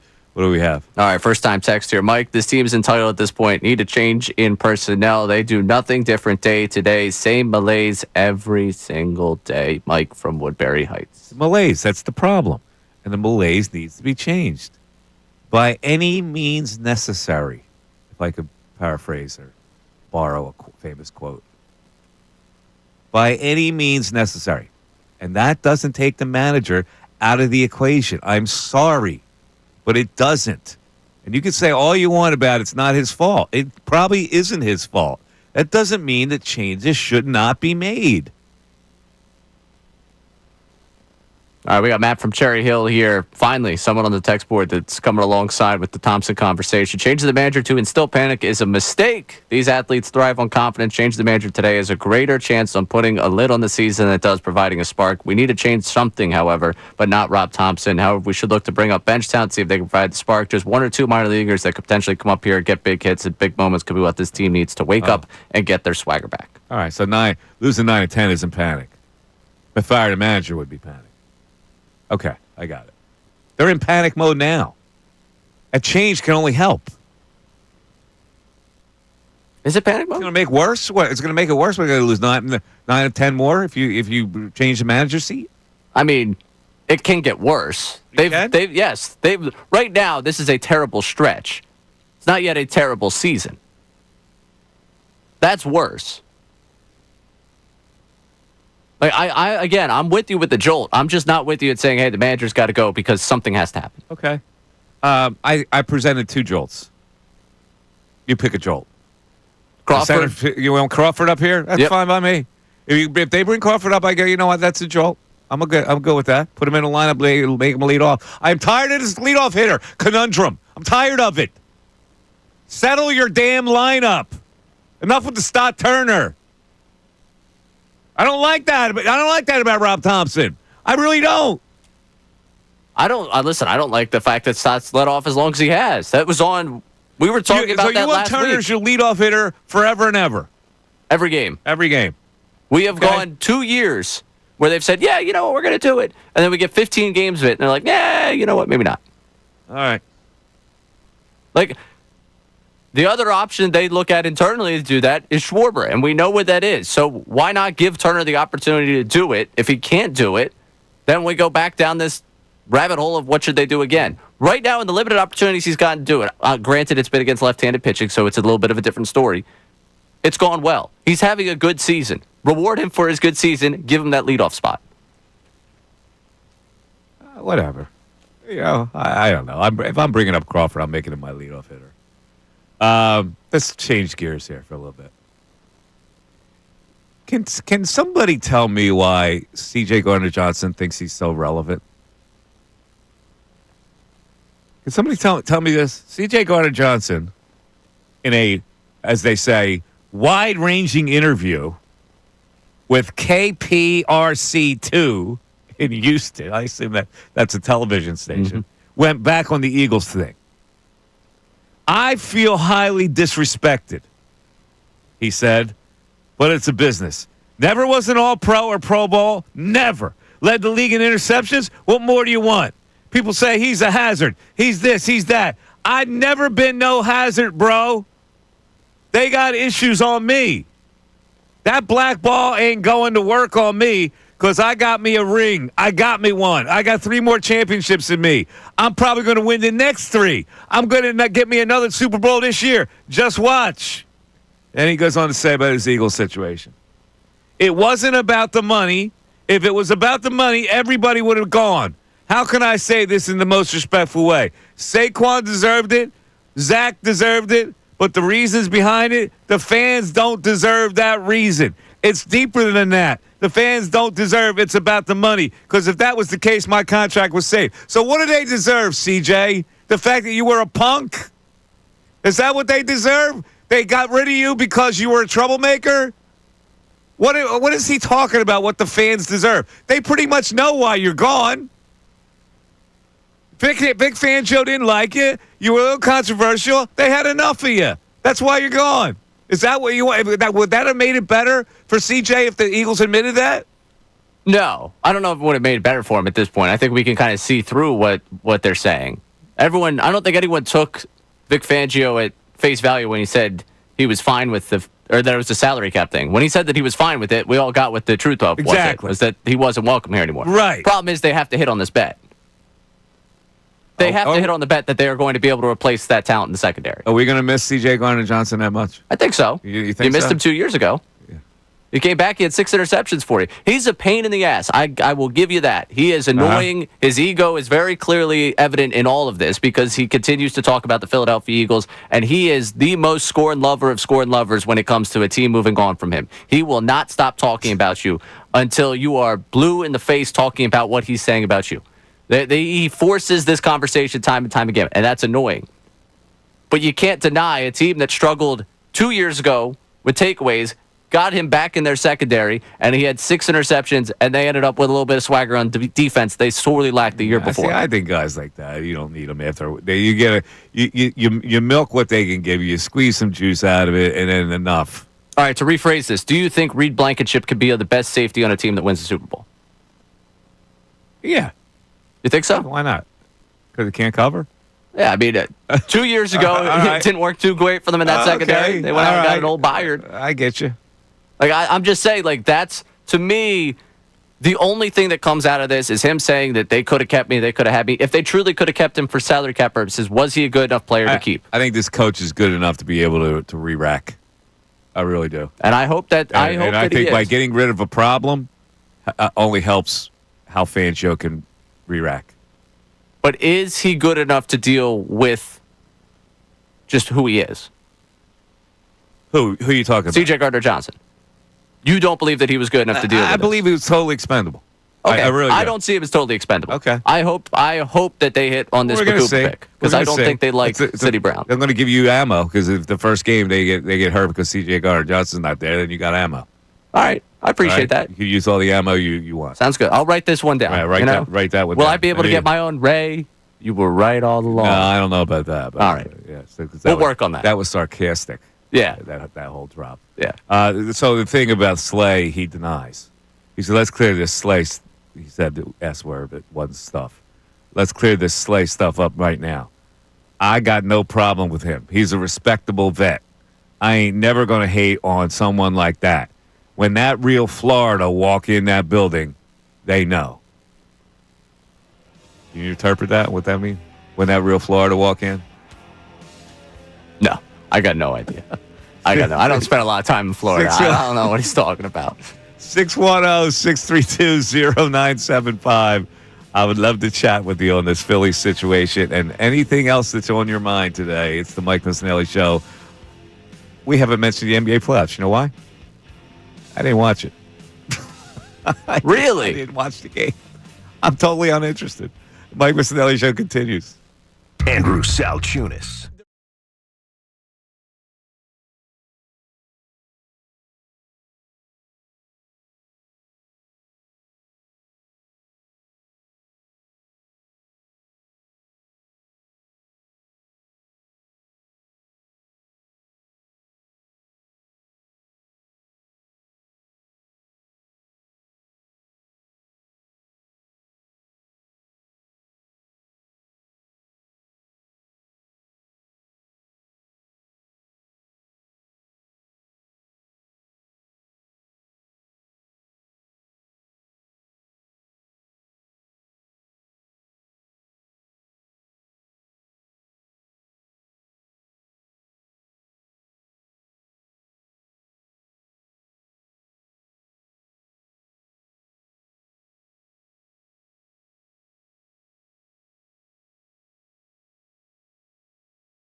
740, Mike Missanelli Show. Jair Alexander released by the Packers. Would you sign him? Love to hear. Get some feedback on the text board and also on the chat. Interesting. That's very interesting. Could they use him? Guess they could. Yeah, we don't need to do the whole cornerback competition. Just Jair Alexander's here. There you go. Keely Ringo, you go sit the bench. Dory Jackson, thanks for showing up for a few weeks. Nice having you. At least that would take the starch out of your lamenting the fact that C.J. Gardner-Johnson's no longer here. Well, it would certainly also take a little bit of the conversation out of Cooper DeJean moving to the outside. Yeah, there you go. Okay, I got to run this by since we're talking some baseball issues. I think we're going to have a different opinion on this. So yesterday, Clayton Kershaw, who's had injury problems, he comes back, has his best outing of the season. 5 scoreless, 7 Ks. Dodgers beat the Cardinals. Prior to the game yesterday, the Cardinals played a throwback video of the 2014 National League Division Series when Matt Adams hit a go-ahead 3-run home run in Game 4. That was a big blow because it clinched the series for St. Louis, which beat the Dodgers 3-2 to get to the National League Championship Series. After the game, Kershaw said he was peeved that they did that because it was disrespectful, and he called it Bush League. I totally 100% agree with him. The man is a Hall of Fame pitcher. You're going to show that? What value do you get out of that? Fire up your fans. You fire up your fans prior to the game by showing that?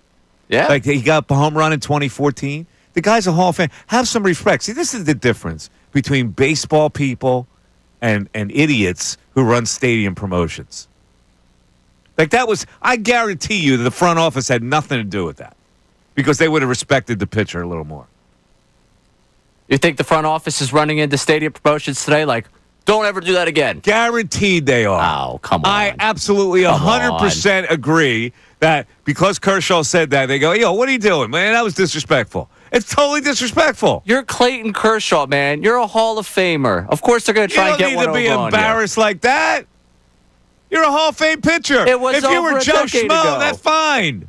It was over a decade ago. Oh, that's exactly right. It was over a decade ago. So what value would it have in 2025? To fire up the fans. He knows fire that. Up your sister. Fire up the fans. Matt Adams in 2014?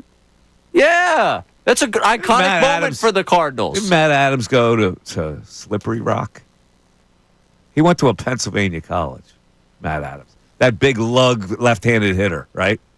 It was like a first baseman. Where'd he go? Yes, Slippery Rock. You got it. There you Look go. at that. Hey, he went to look at you. Slippery Rock, Matt Adams. About that guy. That's a great poll by you. That is right a great there. poll. Yeah, I did not know he was a Slippery Come Rock on, man. guy.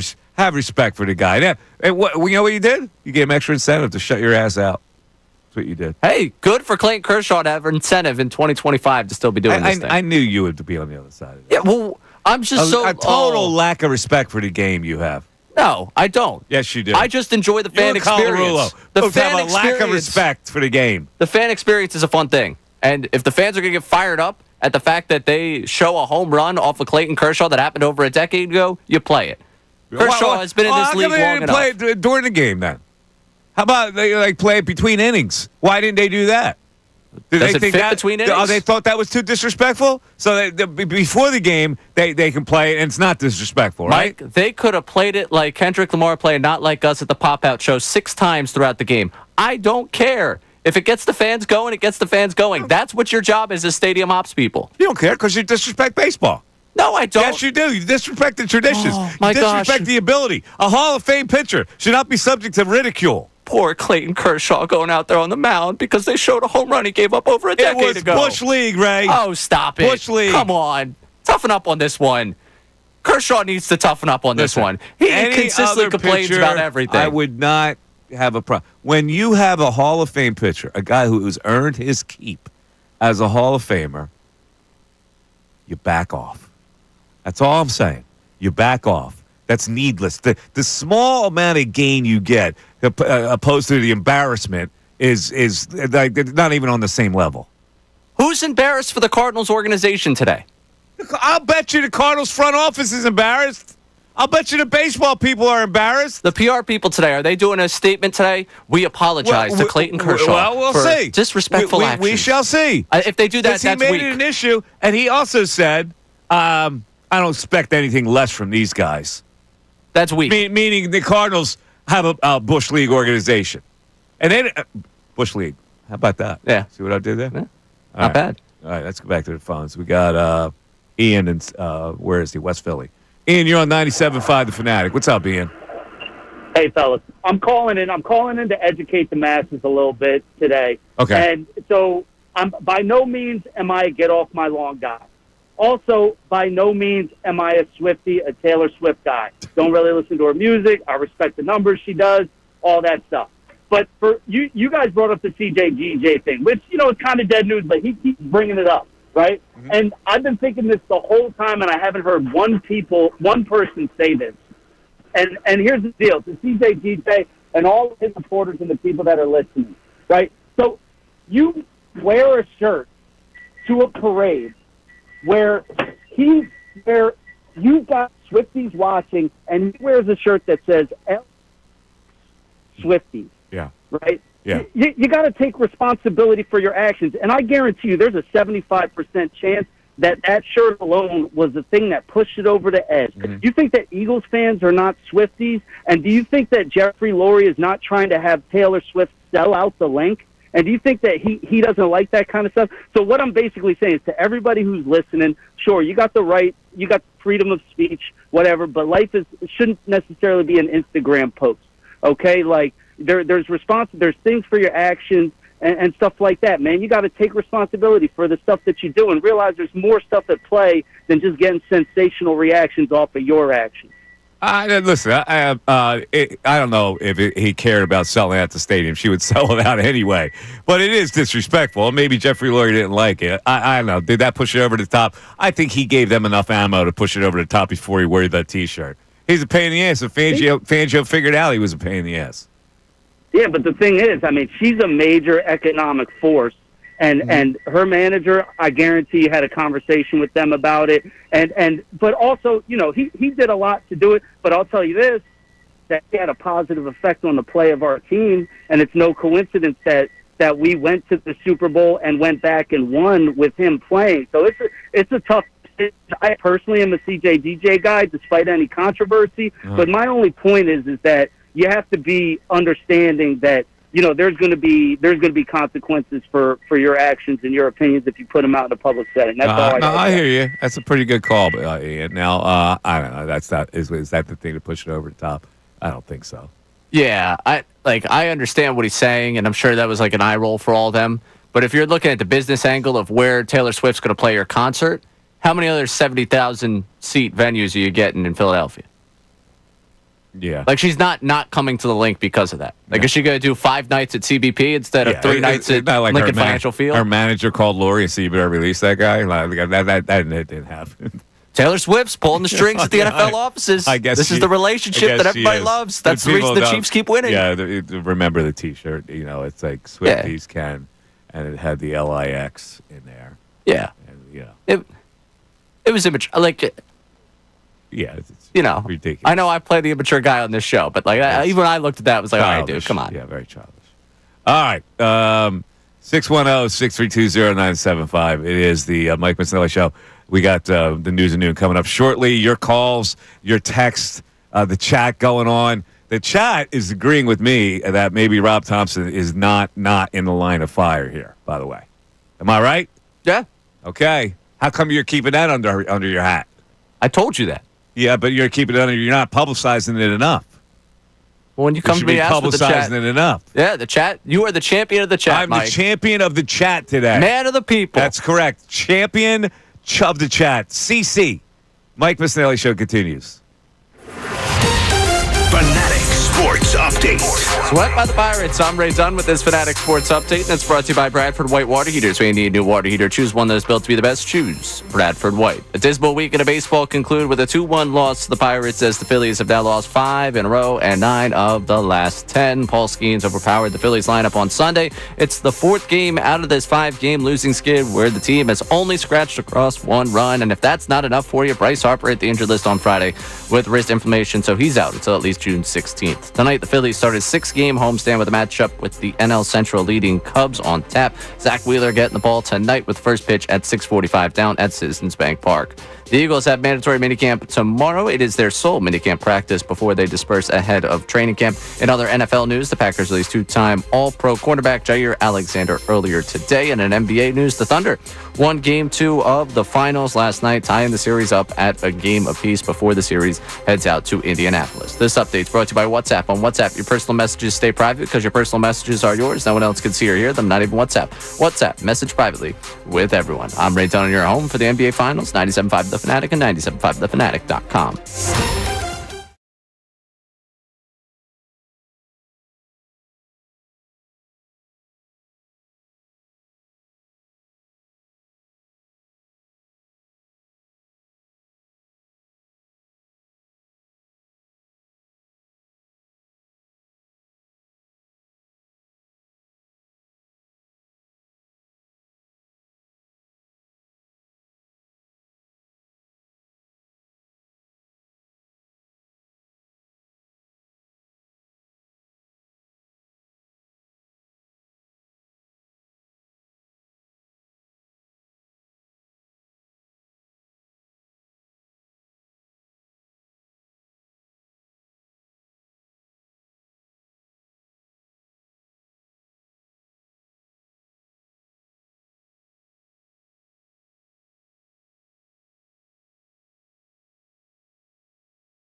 At noon, in the 12 o'clock hour, a little later, I want to talk about this documentary I was watching last night on HBO called The Mortician. Have you heard of this, Ray?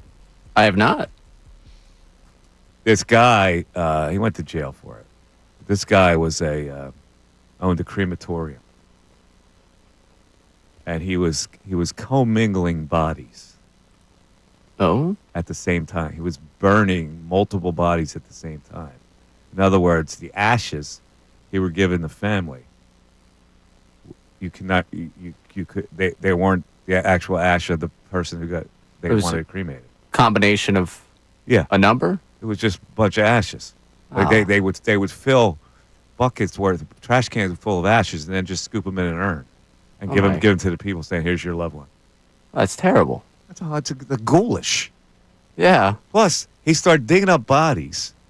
What? Yeah, he was digging up bodies that they actually buried. His family owned it's in California, owned a funeral home. He was digging up the bodies that he buried to take the gold away out of their teeth or off their fingers or whatever. So he was, what was it, grave robber? Is that what they call those people? Yeah, grave robber. Now, I only saw part 1, so I haven't seen part 2, what happened to this guy. Well, I've heard of the grave robber. I have not heard of the commingling. Yeah. All of it bad. All of it. Want to go very clear on that one. Bad. He figured out it was more economical to burn like 15 bodies at once. And he makes no bones about doing it.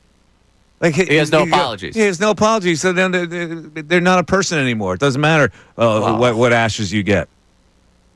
That's terrible. It's unbelievable. So this guy's a ghoul. So was he like in the family business and like? Yes, his parents operated this funeral home. He was in charge of the crematorium. All of a sudden, these crematorium numbers keep going up. All these people, there's like thousands of people under this guy being cremated because he would undercut the price. And the reason why he would undercut the price is where he wasn't burning a body at a time. Oh, so he had like, oh gosh, this is so dark to think of, but like kind of the deal in town where. Yes.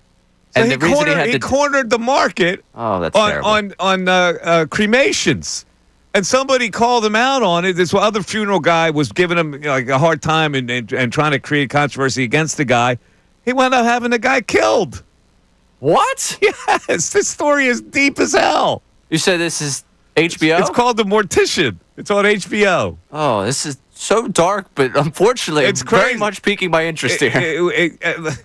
And they interview his ex-wife, and his ex-wife come home. He said he'd come home with a styrofoam cup that said AU on it.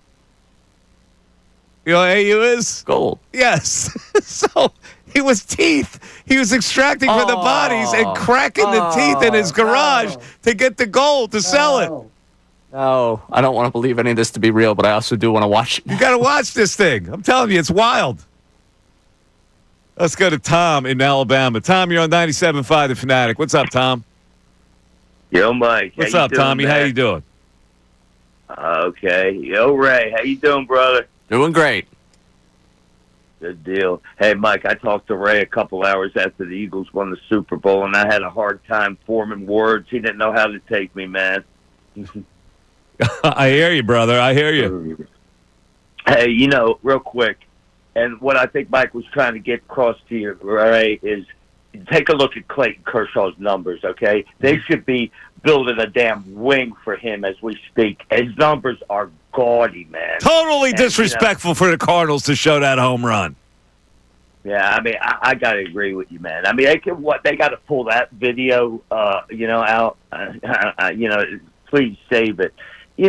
With the Phillies, with Thompson, I don't really put that on him right here because the pitching has been good. It hasn't been bad. It's been good. And with that staff, they should never lose 9 to 10, let alone 3 in a row to Pittsburgh. I mean, it's just the same thing. You go back to 22 in the World Series. It's just that hit, and it all dries up at once, man.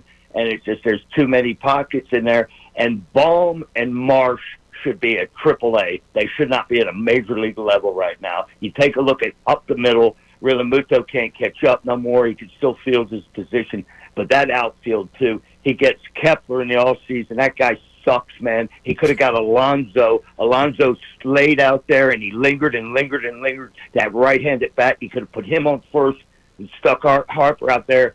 in left field, and I lobbied for Bryce Harper before anybody did in that market. But if you take a look at Manny Machado has not missed any time towards injury, man. And I'm just saying, man, I'm just stating a fact. What are you saying? They should have taken Machado over Harper? No, I didn't say that. I would. It sounds like that's what you're saying. Well, I'm saying he gets hurt, man, and with that violent swing, I mean, God only knows what's wrong with him. I mean, half the time. I mean, I'm just saying, and then primarily our left-handed loaded lineup. I don't know, man. I think that if they're going to lose Schwarber, and all these guys are they're not young guys. I mean, most of them are over 30. Wheeler and Nola and everybody else. I mean, but they still have a good pitching staff. Tommy, I hear you, man. Listen, there's something that has to really be mixed up here. The easiest fix is you bring up a center fielder and you give them the job. But we'll see what they do. I don't know. This team and this organization is always like, well, we don't panic. All right, well, guess what? You lost 9 of 10. You're listening to the Mike Missanelli Show. It's 97.5 The Fanatic. It's WPEN HD1, Burlington, Philadelphia, a Beasley Media Group station. And we broadcast from the Comcast studios, business studios, powering possibilities. Ladies and gentlemen, it's noon. Happy lunchtime to you. It is time now for the News at Noon. There's a whole lot going on in this world. It's time to catch up. Here's the News at Noon. 97.5 The Fanatic and 97.5thefanatic.com. All righty, Ray done with the News at Noon today, and we're going to start in baseball, right, Ray? That's where we're going to start. Right. Sunday Night Baseball. They're wonderful in-game interviews with the players on the field. If you've ever wanted to hear what it sounds like for a player to commit an error in real time, boy, do we have a treat for you. Jazz Chisholm committed an error last night, a throwing error while he was live with the Sunday Night Baseball crew. Here is how it sounded. I think we're looking at... 1 second. Damn it!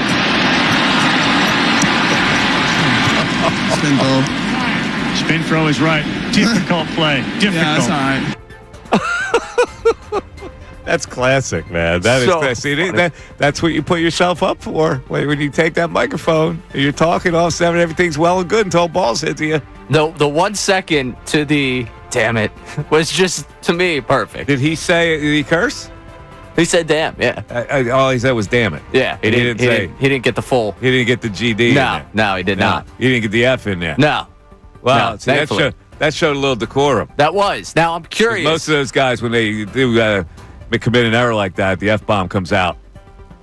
Yes, for sure. And I think he did a good job of knowing where he was, time and place. But also from the broadcasting side of that thing, they let the play breathe when these players are on the air with them because they don't want to, I guess, distract them because they can hear them. Right. At what point is he supposed to cut in? Because they waited for him to say spin throw. And give his excuse for why he committed the error, and then you can hear the kind of coddling of, it's a tough play. Tough play. Very tough play. Very tough play. It's a tough play.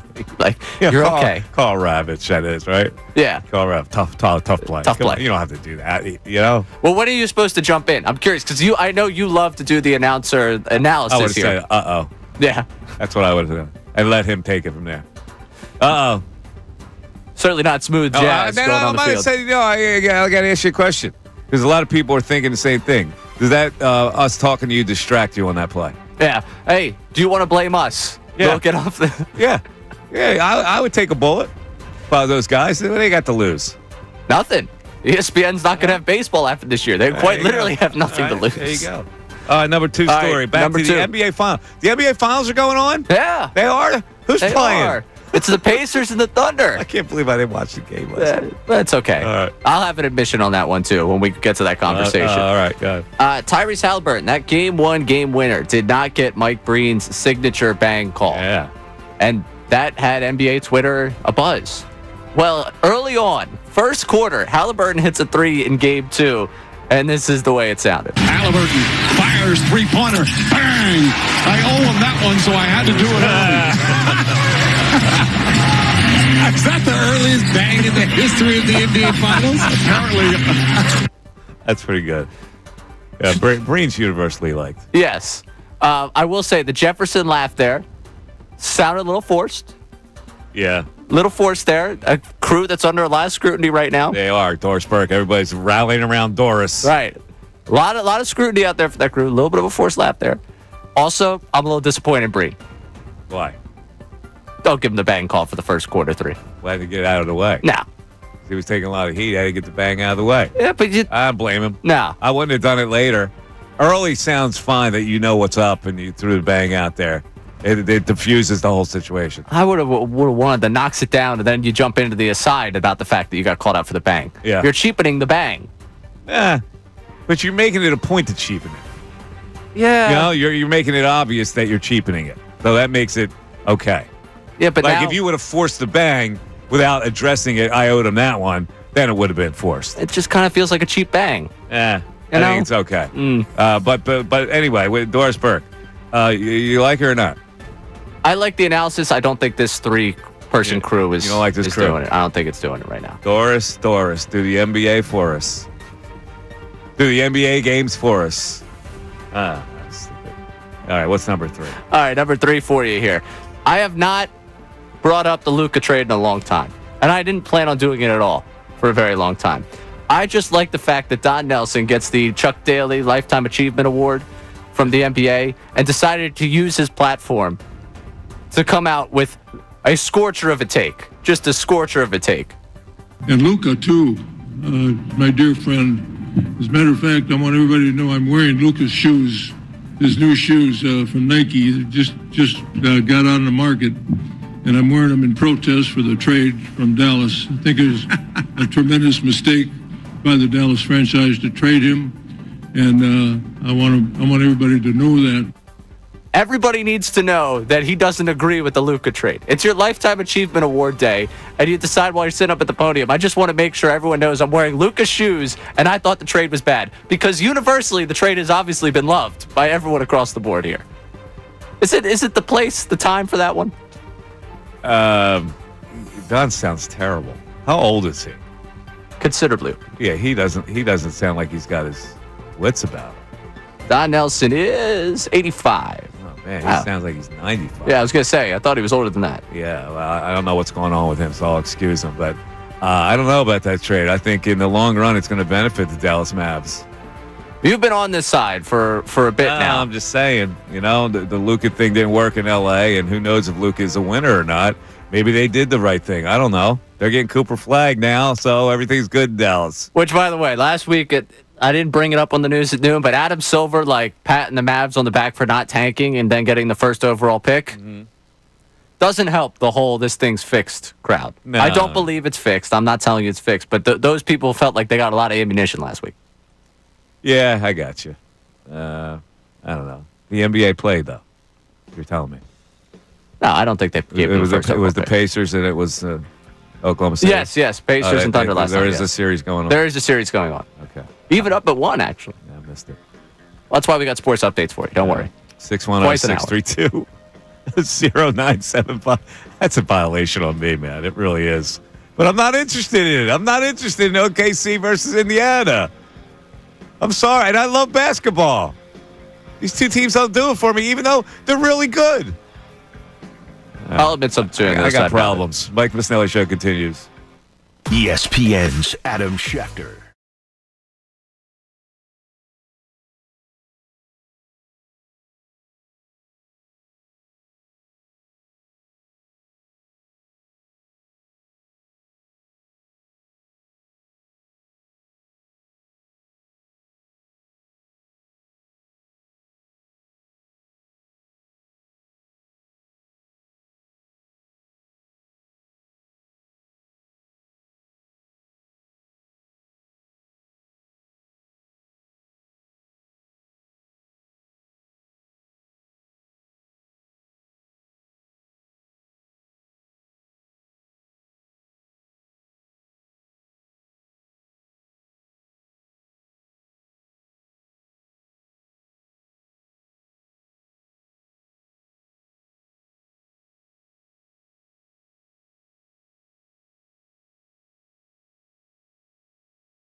Mike Missanelli show. Anybody seen this documentary? It was on HBO. I think it was. I don't know. Last night was the debut or not, or whether I'm just late to the party. Called The Mortician.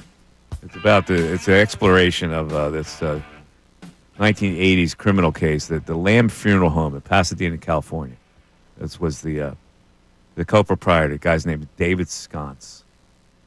Charges of carrying out mass cremations at the ceramics kiln, stealing and selling corpses' gold jewelry and dental fillings, stealing and selling corpses' organs, and delivering fake ashes to people mourning dead loved ones. He charged $55 a cremation. That's how he cornered the market.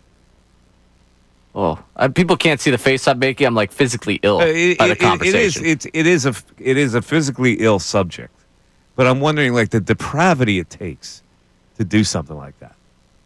You know, and there wasn't really. He went. It wasn't a felony to do what he's doing. Like since they exposed this whole thing, the funeral home industry has buckled down and make it a felony to do such things. But at the time, it wasn't. It was just unethical, but profitable for him. Yeah. Yeah, I just don't. I want to know where your mind goes to. Like, this is what I need to do to make money. Like, it's a family business. It's been around a long time. Like the guy was so like he's interviewed now later in life, and he's got he feels no remorse whatsoever about it. Like, not even I'm sorry. Like, well, what about the loved ones that think they're getting their loved one back? There is no loved one. You cease to exist. So what's the difference? I do think at this point it comes to like that psychological thing where you tell yourself something so many times that you begin to believe it. Like, I don't think there's ever a world where he would find himself at fault, though. Like, I don't know. Like, there are just some people in this world who convince themselves of what they're doing is actually perfectly fine and the rest of the world is crazy. That I think he's hit that level where I think you were like, yeah, duh, I was doing the right thing. This was a business, and I was doing the business practice of this, and there's nothing wrong with what I did. And I think he repeated that to himself so many times that now he's just set in stone with that. Yeah. All right. Well, it's terrible. I got to see part 2 of this whole thing, see what really happened to him after this whole thing was exposed. But it is new. You were right. The first one came out June 1st. Oh, so the second one came out I'm a yesterday. week late. I'm a week late to the party. Which, in today's day and age, means you're early. Okay. Yeah. So you think about the way people consume shows. It's so the second episode was on last night. Then. Last night, yes. Okay. The most recent one came out last night. Right, so this is. Do we know how many episodes? I think it's 180 minutes. They said total. So 3-hour-long episodes. Probably 3. Oh man, that's odd that they would do only 3. But I guess build suspense. Yeah, the story is pretty much exposed. There's not much more legs to the story. I thought they would release it all at once. They do a weekly thing for 3 weeks. Yeah, I think HBO does it that way. Yeah, right. Maybe you can get it on. Maybe you can get it on Max. Yeah. Like do I have a Max password? I'll find a Max password. Yeah, I'll find someone. Probably do. Yeah. All right. 610-632-0975. Our topic for the day: the Phillies need a jolt, or if you don't believe they need a jolt, then you resign yourself to the fact that they're just not good enough, and they are in danger right now of missing out on the playoffs. Last week, they had the number 1 wild card seed. They have since dropped down to the 6th seed, and they are only a game up on the Milwaukee Brewers for that slot. So if this continues, you can find themselves out of the playoffs. This team, with $300 million payroll, could be out of the playoffs. So if you don't think they need a jolt, then you're resigning yourself to the fact that they're just not good enough, and you don't care enough about it. I care enough about it, which is why I'm talking about a jolt. And that jolt would include one of a couple of things. Number 1, bringing up the center fielder from the minor leagues, from AAA, putting Justin Crawford in a lineup and just throwing caution to the wind. You change your center field situation. You got new blood in there, a kid that can run, kid that's got some pop. And the second thing is, and I hate to say this, but changing the manager would be a jolt. I've seen it before in this town when you change up something and you get a jolt and the team performs for some reason. I don't know why it would be, but for some reason, a change sometimes gives a clubhouse a jolt. And as much as I like Rob Thompson, I am not averse to that at this point. When you lose 9-10 and you get swept out by the Brewers and the Pittsburgh Pirates of all teams, then you need something different. So there you go. I don't know if you agree with me. I'm putting it out there. And I'll take option one on that one. Infusing some youth into this group. You're protecting the manager, which I find extremely interesting. Because I never thought you were that big of a Ron Thompson guy. No, I mean, I've been more of a defender of Rob Thompson than against Rob Bill. Thompson. Well, yeah. That did take much. If he's the bar for defending Rob Thompson, I've been there. But I didn't know you further. would go to the wall for Rob here. I don't really feel like I'm going to the wall for Rob right here. I'm looking at a team that the personnel is underperforming. I've been bothered by this Stott leadoff thing. He's given him the opportunity. He clearly does not deserve that opportunity anymore. He needs to be taken out of that leadoff spot. That's one of the things I would do right away. But I think that also serves to the greater purpose here of when you look at this group, they have so many underperformers on this team that I don't think it's a manager leading them to underperformance. It's just the nature. Some of these guys are old, and the young guys that they thought were going to take steps forward, the front office decided on hope as a strategy for those young guys, especially looking at that outfield, and hope is not a strategy. They have failed that outfield, and that is two key positions that they have failed at year in and year out. This is not a 2025 problem. Stott has become a 2025 problem. Marsh and Rojas were a 2024 problem that became a 2025 problem by inaction. Left field was a 2024, really a 2024 problem, 2023-ish problem that became a 2025 problem. Like, you continue to try and trot out the same guys and expect different results. That to me is a problem with management and a problem that, yeah, if we're looking for a jolt, bring up the young guy because maybe he fixes one of those holes. But you have so many to fix by the time you get to the deadline that it's mind-numbing at this point, the frustration that I have to deal with watching this team day in and day out. Let me ask you a question about yesterday's game, and we have a break coming up, and we'll get to your calls at 610-632-0975. The Pirates give the Phillies a gift yesterday. They take Skeens out of the game with 2 outs in the 8th inning. 2 outs in the 8th inning. Skeens has 96 pitches. Marsh is up. Ashcraft comes in, and the next hitter is Marchand. Would you have pinch hit for Marchand there with Edmundo Sosa? Go Edmundo, and then you make the move again, this is JT has the total day off situation. You're about to be swept by the Pirates. It's a tie game. Ashcraft walks Marsh to put a guy on first base with 2 outs. Marchand is up. Would you have hit for him there? I guess the reason you don't hit for him there is you don't know what they're coming back with in the 9th for, like, if you're talking hitting Sosa there. Because then would you want to hit Sosa for Stott come the 9th depending who's on the mound? Well, Ashcraft was going to be the guy. Ashcraft came back out. I know he came back out for the 9th inning, but in that moment, do you know for sure that he's going to be the guy for the 9th? Well, he's a young guy, and they're trying to get him innings, so I wouldn't think that he's a one-out guy there. That's the only reason. To me, that's the thought process that I think keeps Sosa in the game. You want to pinch hit for JT? Go ahead. This whole veteran gets day off thing, I know they like it. You're about to get swept by the Pirates. Okay, would you have pinch hit JT there? Yeah, I'll pinch hit JT. You would have pinch hit JT there. It would have been righty against righty. This is my thing. When you're thinking outside the box as a manager, you go, normally I don't want to do this because at least I got a left-hander against this Ashcraft guy. But Marchand can't hit. This is a key situation. Do I have to do better than Marchand in that situation? And you can tell me you want to pinch hit JT, and I'll tell you that what I've seen from JT at the plate doesn't seem like it's making much of a difference at this point. I get it, but is JT a more seasoned hitter, or is Sosa a more seasoned hitter than Marchand in that situation? They are both more seasoned hitters. What I'm telling you is I can see the justification for not doing Sosa, and I can also tell you if JT stepped to the plate there, I'm not going to sit there and expect him to make a big difference. They let him off the hook by taking Skeens out of that game. They did. 610-632-0975. Mike Missanelli Show continues.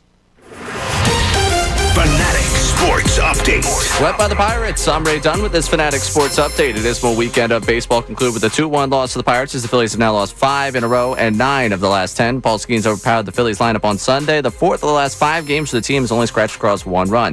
That's not enough for you. Bryce Harper now on the injured list dealing with wrist inflammation, so he's out until at least June 16th. Tonight, the Phillies start a 6-game homestand with a matchup with the NL Central leading Cubs. Zach Wheeler getting the ball tonight. First pitch at 6:45 down at Citizens Bank Park. Eagles have mandatory minicamp tomorrow. It's their sole minicamp practice before they disperse ahead of training camp. In other NFL news, the Packers released 2-time All-Pro cornerback Jair Alexander earlier today. And in NBA news, the Thunder won Game 2 over the Pacers last night, evening up the finals at a game apiece. This update is brought to you by Mercedes-Benz. The Mercedes-Benz Dream Days are back with offers on vehicles like 2025 E-Class, CLE Coupe, C-Class, and EQE Sedan. Hurry in now through July 31st. Learn more at MBUSA.com/dream. I'm Ray Dunn, your home for NBA Finals action, 97.5 The Fanatic and 97.5thefanatic.com.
Little game, Ray. All right. I want to go over the schedule over the next several weeks for the Phillies and the Milwaukee Brewers. At the same number of games, I want to see where the Phillies would be with our predictions on the various series and how many games they're going to win. Are you ready? Sounds good. All right. Chicago Cubs starting tonight. Wheeler against Boyd. Then Abel gets the start on Tuesday. Then Luzardo on Wednesday. 3 games with the Cubs. How many do they win? I actually feel optimistic about them taking 2 of 3. 2 of 3. But it starts with Wheeler tonight. If they don't take this one today, I'm going to be in dire straits tomorrow. Toronto Blue Jays. They'll get Suarez, Sanchez, and Wheeler. What do you got? They're good. They got Francis. They got Wheeler. Yeah, another 2 or 3 in that 2 or 3. Yeah. All right. They seem to be righting the ship here. Yeah. 4 at Miami. Give me 3 of them. 3 of 4. Allowing for 1 loss. I don't even know if I do that. The Mets home for 3. Well, all 3 games, by the way, on national TV. They're losing at least 2 of those games. 1 of 3. At Houston. 3.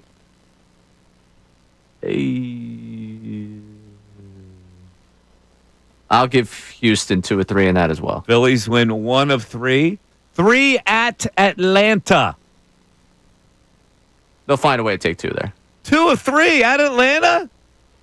I know we're freaking out about the Phillies. The Braves have lost 7 in a row. All right. San Diego Padres. 3 at home. 3 at home. I'll give the Padres 2 or 3 in that one. All right. Phils win 1 of those. Cincinnati, 3 at home. Phils take 2 or 3 in that 2 of 3. You got it, man. They're in good shape. At San Francisco for 3. 2 or 3 for the Phils. I think they take 2 or 3 in Giantville? Yeah. Oh, at 3 at San Diego. San Diego takes 2 or 3 of that. Oh, that's 1 of 3. All right. So if you tally those up, that's 2, 4, 7, 8, 9, 10, 11, 12, 13, 14, 15, 16, 17 wins of 1, 2, 3, 4, 5, 6, 21, 24, 27, 31. 17 of 31. Wow, that's better than I thought I would have them at. 17 and 14, you have them. That puts them in safe harbor. 31. Yeah. All right, let's go over to Brewers for the next 31 games. Atlanta at home for 3. They take at least 2 or 3 there. 4 against the Cardinals at home. Split that. At Chicago for 3. See, looking at, I think they could take 2 or 3 there. 2 or 3 at the Cubs. All right. At Minnesota for 3. 1 or 3. Pittsburgh at home for 3. Sweep them. Colorado at home for 3. Sweep them. At the Mets for 3. The revenge factor might play into this one, but I only have them taken 1 of 3 against them. 1 of 3. At Miami for 3. I'll be nice and say 2 or 3. The Dodgers at home for 3. 1 of 3. The Washington Nationals at home for 3. Sweep them. All right, Ray. You got the Brewers with 7, 10, 13, 14, 16, 17, 20. You got 20 wins for the Brewers. They got an easier schedule coming up. They would take the 6th spot away from the Phillies if that's the case. Assuming no one else has a fall off between the Giants. Correct. We're just looking at the Brewers and the Phillies for that last spot right now. The Brewers are 1 game behind the Phillies. It's going to be tough. The Phillies already have, all their Pittsburgh games behind them now. All their Rockies games behind them now. A lot of this is beating up on the teams you need to beat up on. And right now, they didn't beat up. This was the get-right weekend. The fact that we're having the conversation right now is because they were supposed to get right against a bad team. They did not. They did not take advantage of a very, very poor baseball team. And it's not that they didn't even take advantage. They got swept by them. It's pathetic. All right, so here's the question for fans. And this is a series of questions. A, do you believe a change is needed? B, do you want that change to be then bringing up the kid Justin Crawford from the minor leagues? C, do you want that change to be bringing up Crawford and making a significant trade? D, do you want the manager to be changed?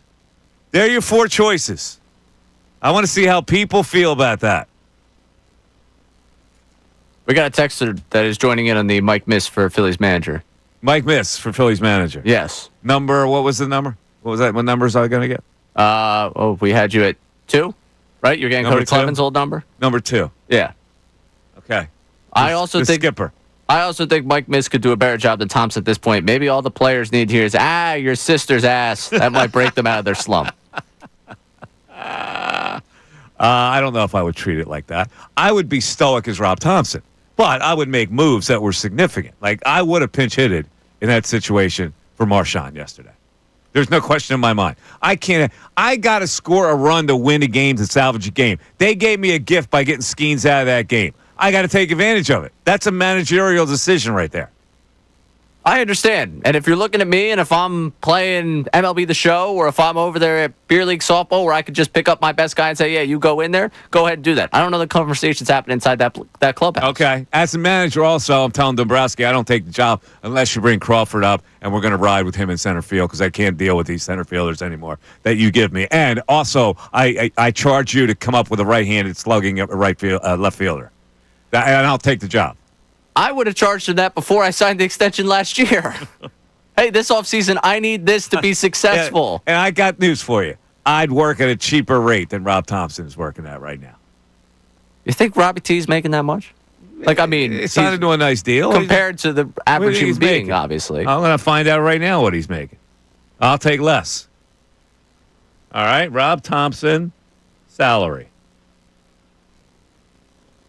And that is, it's not publicly available. All right, come on. It's not publicly available. Somebody knows. Somebody out there. All right. Get us this number. He's got to be making $5 million a year, no? Probably. Is he making that much? What do managers make in baseball? I don't even know.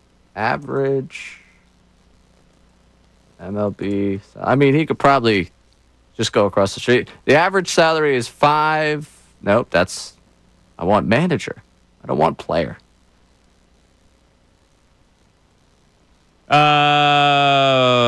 Wait. Between $1 million and $4 million per year. All right, so let's just say he's making 2 or 3. Yeah. I work for 1. You work for 1? Yeah, that's fair. I would manage the Phillies for $1 million. All right, there's your second question, this one. I think there's a strong subset of our listener base that thinks you would do a better job than Thompson. And Larry Bowe would be my bench coach. I got Larry Bowe as my bench coach. I'm the skip. So you get to be the good guy. You get to play good cop all the time. Yeah. Because Bowe would play bad cop. I don't know if I keep Kevin Long. I don't know. I would need a hitting coach and a pitching coach. But I got news for you. I wouldn't have a staff of 14 like they have now. I'll save you all kinds of money that you can spend on players. Mr. Middleton.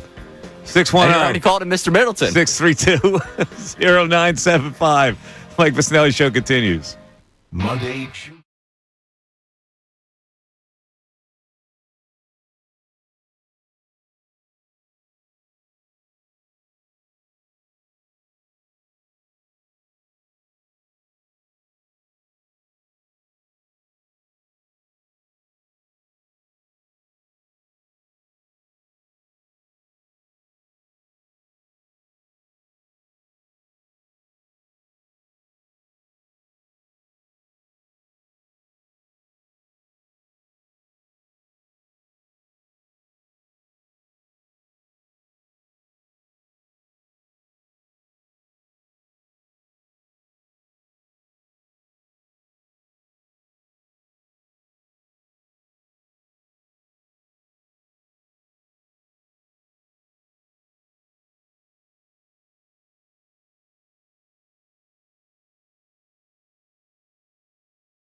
6:32, Mike Missanelli Show, 97.5, The Fanatic. Ray poses a very interesting question. Has nothing to do with the Phillies, and we'll get back to the Phillies in the texts and in the calls. Daniel from L.A. is checking in. Derek Carr did not want to take the Saints $30 million because he wasn't physically healthy enough. I admire the guy, right? The question is, could I walk away from $30 million? Well, no, I couldn't. Could I walk away from? Could you walk away from? Well, if you were Derek Carr, if I was Derek Carr, I could. You know why? Because I made $205 million already. Seriously, do I need another $30 million if I've made $205 million? My job's to hold the clipboard and tell whatever 26-year-old rookie they just hired what to do. You can't do that. You have to have pride, man. You were a starting quarterback in this league. If you were unable to play at that level again, you could take the money. I could take the money. Really? There's still $30 million on that table for me. That's a contract. We signed it. You honor it. So you're suggesting that I'm taking the money right now? I'm not suggesting you're taking the money right now. I'm suggesting that Derek Carr. If I'm not the same person, could I still take the money? Could I come in here and not have an idea every day and just to rob this great company of a salary? They signed a contract, Mike. That would be like, what do you mean? Could I actually take a salary from this company if I didn't earn it? You're damn right I could. If I'm Derek Carr and I can't play anymore, then I don't know if I could. I absolutely could. Really? Absolutely. If the money wasn't guaranteed, you think they would have kept him around? I don't know. They're like hoping. But he knows better than anybody. If this shoulder injury happened to a player without guaranteed money, they would get rid of you so quickly. I don't understand why we would villainize a guy who would be so quick to say, you know what? You signed a guaranteed contract. I'm there to get the money. All right. That's the risk you take when you give an athlete a contract. They could get hurt. By the way, I was so close to hitting an exacta for the Belmont. First of all, is anybody thanking me for my selection of Sovereignty to win the race? You know that I picked Sovereignty to win the race. I know you did. I was reminded that this morning when I found out who won it. Yeah. I was not tapped into the horse racing community. What was my rationale? I said journalism is going to fall a little short because it's the third race for journalism. Yeah. And I had Baeza as my exacta box. Baeza finished third. That hurts, man. But if you made some money on my pick of Sovereignty, I'll take your thank yous. I'm just enjoying the irony of lack of faith in journalism. Of all the people not to take the faith in journalism. I had to look at the grades. You know, the third race for the horse. These horses only have so much in them, man. You know, they're not robots. I know. A little tired in the end. I got you. It's just Mike's lack of faith in journalism ended up costing him. I still have great faith in journalism, but the horse, not so sure. See, and a lot of people, and you pose an interesting question. Should you now feel bad about not running and get for the Triple Crown because Sovereignty skipped the race? Believe me when I tell you that where the money comes in for these are in stud fees. Oh, it's going to work out. It's going to work out for the horse. So there's no way that I would risk the Triple Crown. To me would mean nothing if I owned a racehorse. If I won one race, I'm out. If I won one race, I go, my horse won a Kentucky Derby. You want sperm? There you go. My horse won a Kentucky Derby. Does he need to do anything else? Oh, now he won two. Sovereignty won two. You know what that price does? By him skipping to one race, he won two of them. So you're not wrong. But when you talk about the fact you didn't watch Game 2 of the finals, I could tell you I didn't know who won this weekend until Monday morning. Because the juice for me to watch an event where there's going to be no potential Triple Crown winner is taken entirely out of it for me. Well, the only way to get a casual like me... You're not a betting guy. Hey. You want to bet the Derby. Would you have bet the Derby, or would you bet the Preakness or Belmont? I could see myself getting into a situation where I want to throw a couple dollars on a pony here or there. Okay. But for me, the juice of watching that, it was like, yeah, all right, I'll find out who won whenever I tap back in. See, Sovereignty in journalism didn't pay anything as an exacta. Let me see what the payouts were for that. But, see, that's why I had to have Baeza in there. Right. But could you, Like, I think there's a lot of people like me who would have watched if there was someone going for a Triple Crown. Now, of course, you put the opposite way, and I don't think you're wrong about that. Like, do you actually win that second race if you had ran it? If you run the second race, you get hurt. You ruin your stud fees, though. That's the peril of it. That is the peril of it. I'm again not disagreeing. There's a peril of it. I'm just saying for horse racing at large, am I going to tune in for a race where I'm not getting a potential Triple Crown winner? Oh, I hear you. All right, let me see with Belmont Stakes here with win place the show. Sovereignty paid $7 to win. Was 5-2. That's not bad. Baeza was also 7-2, and only paid $2.60 to show. Now there are people that will bet Baeza to show. You know how much they won? 60 cents. But they go, well, I didn't lose. I got 60 cents. They gave me money back. That's not a loss. Yeah. Journalism went off as a 2-1 fave and paid $3.20 to place. And the exacta, oh my God. The exacta, the $2 exacta was 2.7 was $13.20. That's nothing. Woo! Yeah. The trifecta was only $13.80. I mean, I'm sorry, like $30.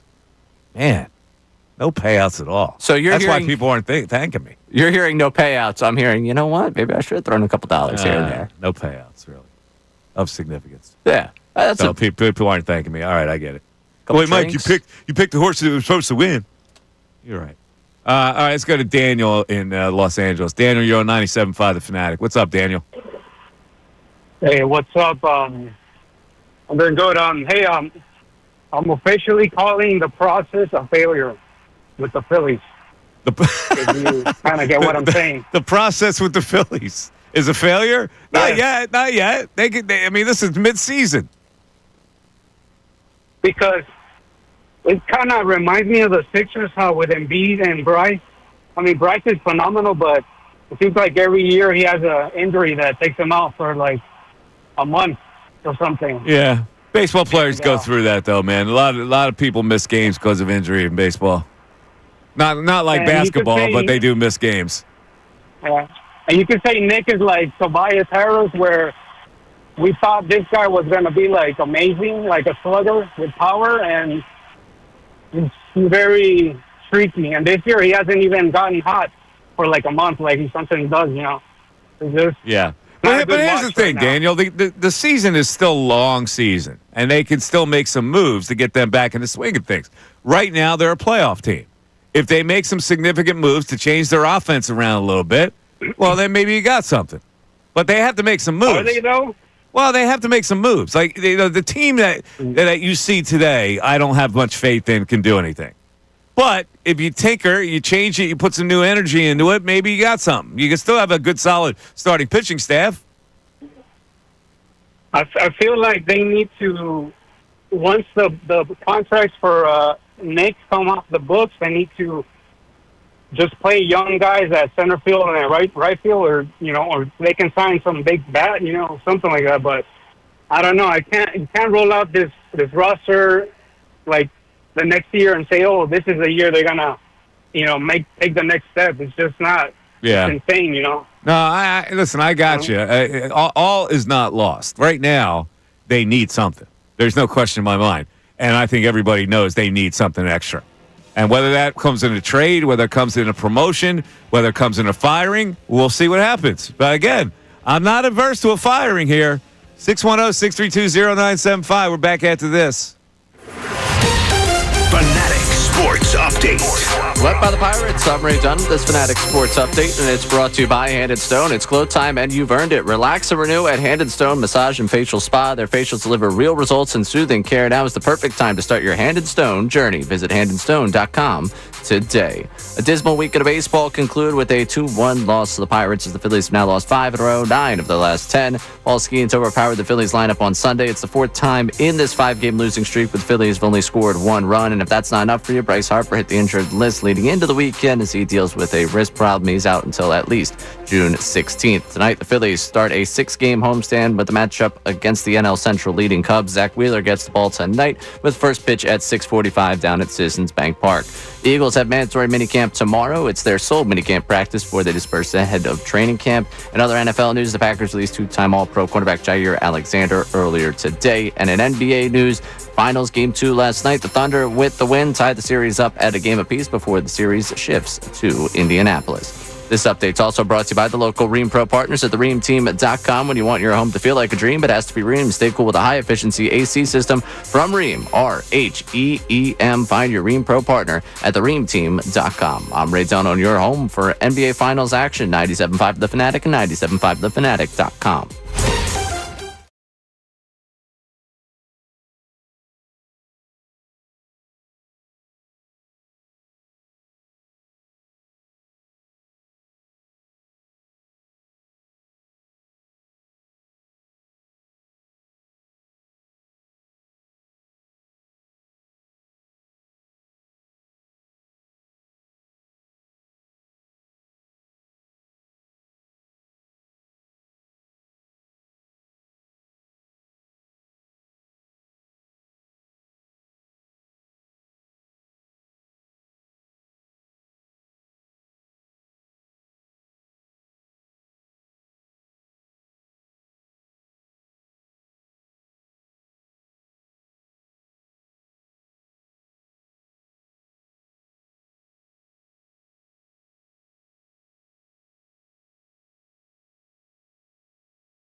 .97.5 The Fanatic. You want to climb in?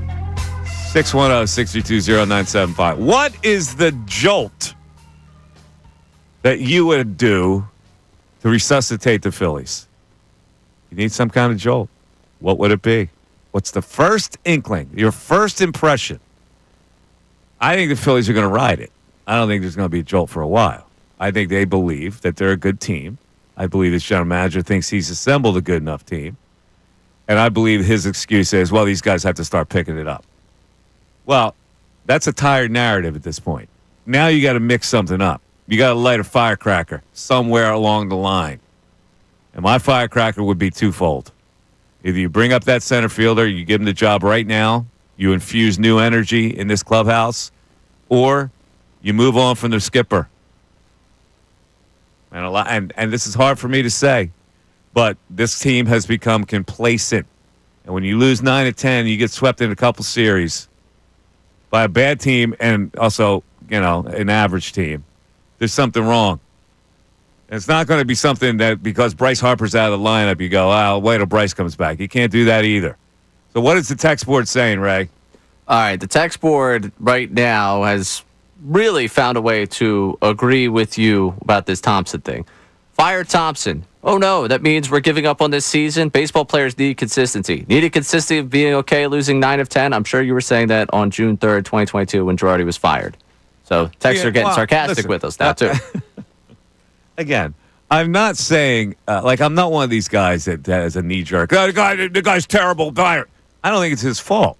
I think he's a good baseball man. I think he's a good manager. Sometimes, though, complacency sets in, and you got to change the dynamic of it. And that happens all the time in sports. So why would Rob Thompson be any more special to be above that? It happens to a lot of good people, a lot of good managers, a lot of good coaches.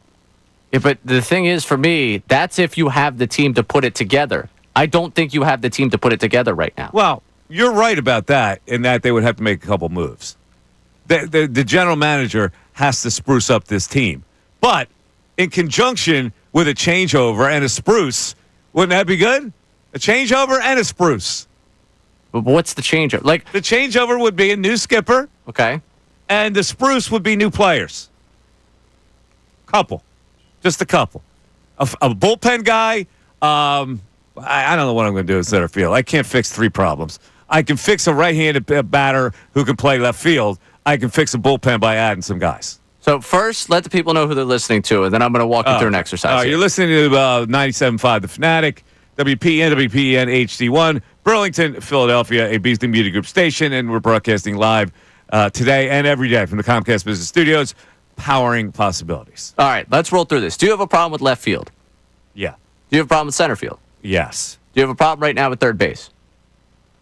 Not as much. Do you have a problem with second base? No. Do you have a problem with right field? I do have a problem with third base and second base, but I'm not having a problem where I'm going to change that dynamic because I really can't. Okay. Do you have a problem with right field? Yeah, but no. Do you have a problem with the offensive output at catcher? Yes. Yes. And do you have a problem with your bullpen? Yes. It's a lot of problems. All right. So this idea of taking the manager and firing the manager, what it does is basically placing tarp over the ship that's got plenty of holes in it. It's like, you know what? Let's put a tarp over it. We won't see the water. It'll slowly soak. But while we're sinking, we'll just feel a lot better about the fact we can't see the holes. And the tarp is there to cover up the holes for us right now. Not exactly. What I'm saying is that, the second baseman and third baseman, I believe, are good enough players to make you win. They need a change of mindset. They need some kind of dynamic which makes them think differently about the game. So I'm improving those positions. My hopes is that when I change the dynamic in a clubhouse, that it brings out the betterment of the players that are underachieving now. That's what I'm saying. You can't change every position. I have to live with Castellanos. I have to live with Stott. I have to live with Bohm. I don't have to live with this outfield situation. I can change that around. I can't change third and second. But again, to the bigger goal of this whole thing, like we fire the manager. All right, time for Topper to go. We need a little change of message in here. We have seen twice in the 21st century. We are a quarter of a century into this, where a team has made it to the World Series after the in-season change. Thompson happens to be one of those two guys. The other time happened was back in 2003 with the Marlins. That's all you got in terms of that sample size in this century of it happening, this last 25 years. Do you believe that this roster has the structure to be the anomaly to what has happened there? The structure of this lineup has to get better. Right. I will give you that. And to me, that is so much more. Like when we talk about needing that jolt, the jolt needs to be from the personnel on the field. So the manager, to me, again, is just placing the tarp over the sinking ship. But sometimes the tarp can prevent you from flooding. For a little while. No, the tarp on the field keeps the field dry. For a little, we're not on a field. That's all you need is a little bit. You want to get to the playoffs. I'm putting it on the deck of the sinking ship. I'm not talking about a field. All right, you put it on the deck of a sinking ship, you don't sink. Oh, you don't. You still got holes. You just don't see them. You got to fix the hull. Maybe you got more time to fix that hull, but the tarp is going to keep you afloat for a while. What I'm telling you is you have one too many holes here for me to think just going to the manager and say the manager's got to go is the fix to this. I didn't say the manager has to go. I said that I am not averse to that. You have not said that you want the manager to go. You are the gateway drug to the people that are saying they want the manager to go. No, what I'm saying to you is any change is a sake of change for the better. I mean, this situation has gotten rock bottom. So you can't say that any kind of a change, even as drastic a change as changing the manager, would not have a better effect on what they are now. I'm just saying you are enabling the crowd that says Thompson's a terrible manager, Thompson has to go, to take their victory lap today. If people want to agree with me, that's fine. There are just as many people that don't agree with me, like you. You don't agree with me. And I know why you don't agree with me. And I agree with you that he doesn't need to be changed. What I'm saying is some change has to happen. And I'm not averse to that being the change. Did you just hit me with your own version of the you're not wrong? Yes. Wow. I did. Full circle moment here on this show. Yes. We got people that do think I'm wrong, though. Okay, go ahead. Josh from Belmar. Rob Thompson should have been dumped last season. I'm tired of the, I trust my guy, BS. Please, people, don't curse when you're typing in. I might read it. This team has no fire. Bring up Crawford and get rid of Thompson. All right. They're the two changes that I said. Now, I would do one or the other. I might do both, but I certainly would do one. Right. I'm with you on the one. Right. I'm right there with you on the one. Ken from Robbinsville, I think you have to bring up the younger players. I think if you fire Thompson now, it could work in an even more negative manner, meaning the players are too connected to him. Bring up the young bucks now. There's only one buck you can bring up. There are no bucks. Who are the bucks? Well, yeah. Aiden Miller's not ready to play. Aiden Miller's not ready to be a major leaguer. Crawford is because they're desperate for that position makes him more appealing to bring up. I don't even know if he's ready. But because you have a dearth at that position, you've got to try something. Yeah, he fits the need of what you have in that moment to try and get that. They brought Mike Schmidt up way back in the day. They brought him up. Was he ready to play? Probably not. He hit 189.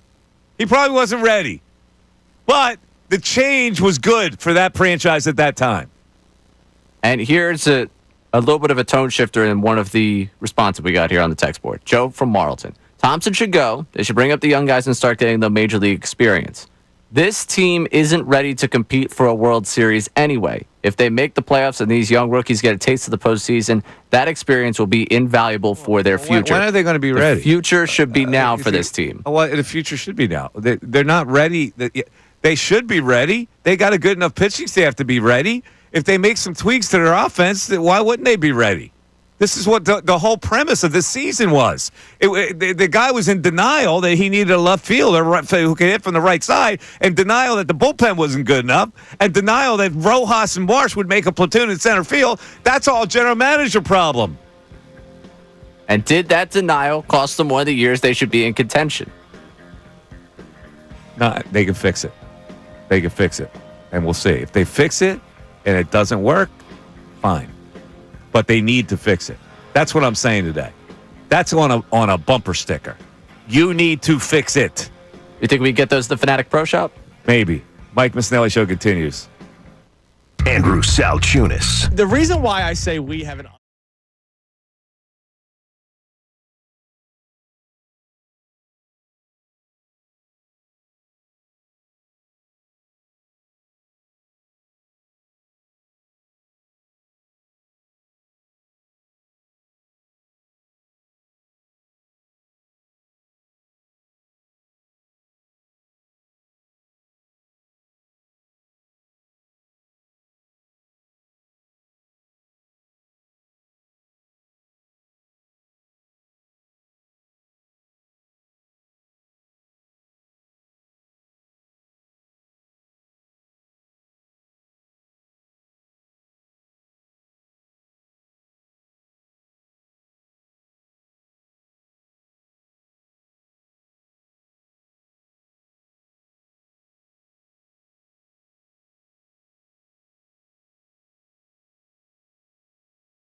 110 Mike Missanelli Show, 97.5 The Fanatic. 610-632-0975 is how you get into the show. And we go back to our text board, which has been very busy today. And again, I feel bad because I don't want to call for Rob Thompson's job. I like Rob Thompson. I think he's a good manager. But, sometimes complacency sets in. You got to make a change for the sake of making a change. Maybe the Phillies are at that level right now. What are they saying on the text board, Ray? All right, people pushing back on the anomaly. The structure of this team is better than the structure of your 2022 Phillies anomaly, Ray. Come on now. Expect that from Bill. So allow me to follow up on this one. And ricochet shot there at Bill. I mean, come on. That's not kind here. Strike for his big moment today. I know, seriously. But if I'm calling them an anomaly, it's meaning that they're not normal. That is not normal to happen where you fire a manager in season and they go on to succeed like that. The 2022 Phillies were not normal. Making this a fire your manager and everything figures it out, it means it's not normal. The structure of this team, if you want to say the names on paper right now are better than the names on paper you had back in 2022, I won't disagree with you on that. You look at some of the pitchers they threw out there to start games, to play throughout the entire season. They found something in 2022 that was beautiful, magical. We all loved it. We thought it was the opening of this window where they would go win a World Series. Right now, this team's gotten old very quickly, and there was one thing they could do in 2022 that I'm not convinced this team right now can do, and that's bash past their problems. They were able to, every time they made a mistake in that postseason, they fixed it with a big home run. They were capable of doing that until they weren't when the Astros beat them in the World Series. I'm not so sure this team can bash its way past its problems. Because you look, again, they don't have a strong right-handed bat that's going to be doing that for you. They have a guy in Turner that's good at getting on base, that could give you that top-of-the-lineup presence. But between your right fielder, your catcher, and your third baseman, you got three right-handed bats that you expect power or at least some form of consistent hitting from, and you haven't got it from any of them. You've invested a lot into two of those guys, and you invest a lot in terms of the expectations of Bohm, and you haven't been able to get that from them yet. That's a concern for me. That's a big difference. Names on the paper, better 2025.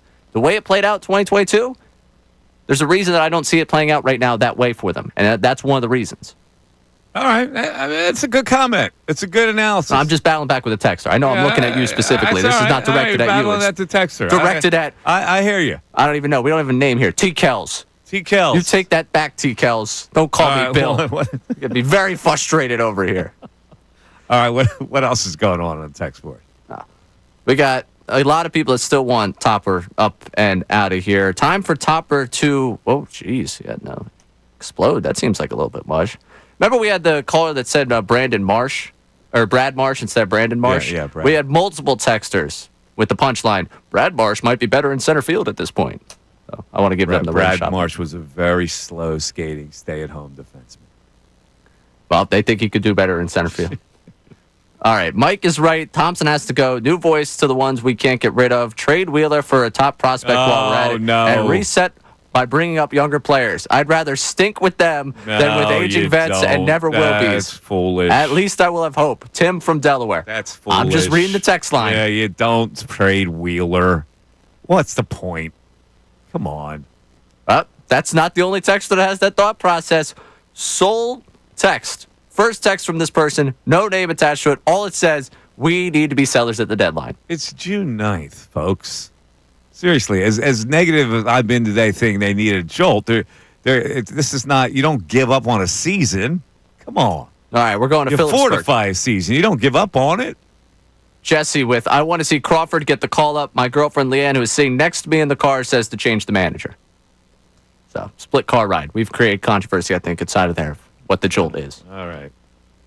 Let's get to the phones. Uncle Frank is checking in. Hold on a second. Let me get Uncle Frank. Uncle Frank, what's up? Trade Wheeler. Who was that? Tim from Delaware? I don't know. It was. Tim from Delaware. Listen, Tim, keep it down to like a gummy and a half, all right? Don't go over that. Oh my God! No, you don't do that. You try to make this season better. You don't give up on it. What are we? The end of August? Yeah. Come on home. You know, I miss Bill. I do. I miss busting his agate. But anyway. Do. Yeah, I do too. But yeah, you got another show. His agates are transferred to another show. Yeah, it's not. I'll tell you though. I think I need Ray to DoorDash me a bucket because my Nervine boat is taking on water regarding the Titans. But I'm with you, Mike. You gotta shake it up. Send some guys down, bring some up. Something needs to be done. There's nobody. But see, here's the thing: they don't have anybody to bring up. They got one guy that you can bring up at a position of need. That's it. You can't send guys down. Crawford. Crawford's the only guy. Besides Crawford. Yeah. That's it. That's all you got. Aiden Miller's not ready to come up right now. Crawford's having a great season at AAA, so I can justify it by saying I'm rewarding him, but also I need the position. And I'm with you. I think I would lead him off. How come we don't have any text on Brandon Marsh's hair? I thought I made a profound statement there. Like, you know what? The hair doesn't work anymore when you stink. No, exactly. Seriously, it's enough. It's enough now. And change it up. And if you get back to being a guy, then you can grow it back. Yeah. We got one that suggested Strom should also do it. Strom's hair is hideous. but he's at least successful with it. I don't know how, but he is successful with it. But the other guy, I mean, come on. The fuss of wetting the hair during the game. You got to go back in the clubhouse and wet the hair all the time. Seriously? What are we doing? Let's go to Swank in Philly. Swank, you're on 97.5 The Fanatic. Swank. Hey, Mike, how are you? I hope I don't lose you. I'm going over the bridge. This all started. Topper should have went when he brought that reliever back in, and we blew that series. And in the offseason, we should have got an outfielder that's a bat. Same thing over and over. That's where this problem arose. Yes, the general manager let them down in various areas and crossed his fingers that what he had was going to be good enough. Whereas a general manager with his experience would have looked at it and said, I can't go into a season. We're weak here. You know what I'm saying? What happened here, Swank? Where are you? Did we lose Swanky? Did he go over the bridge? Swank, where are you? Swank. Yeah. Oh, there you go. Go ahead. I'm done. I'm over the bridge. Oh, okay. Go ahead. He made some bad, when he whoever the reliever was in that blew the game, then he redid it again. So I was against Topper then. But in the off season, I figured, all right, the manager, he's going. I mean, yeah. Oh, you're talking about when he did it with Romano? No, not Romano.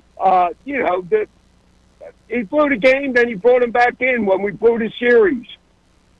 I don't know what guy you're talking about. 2 years ago. Oh, 2 years? Oh, 2 years ago. Oh, I thought you were talking about this year. No, Topper was brutal then.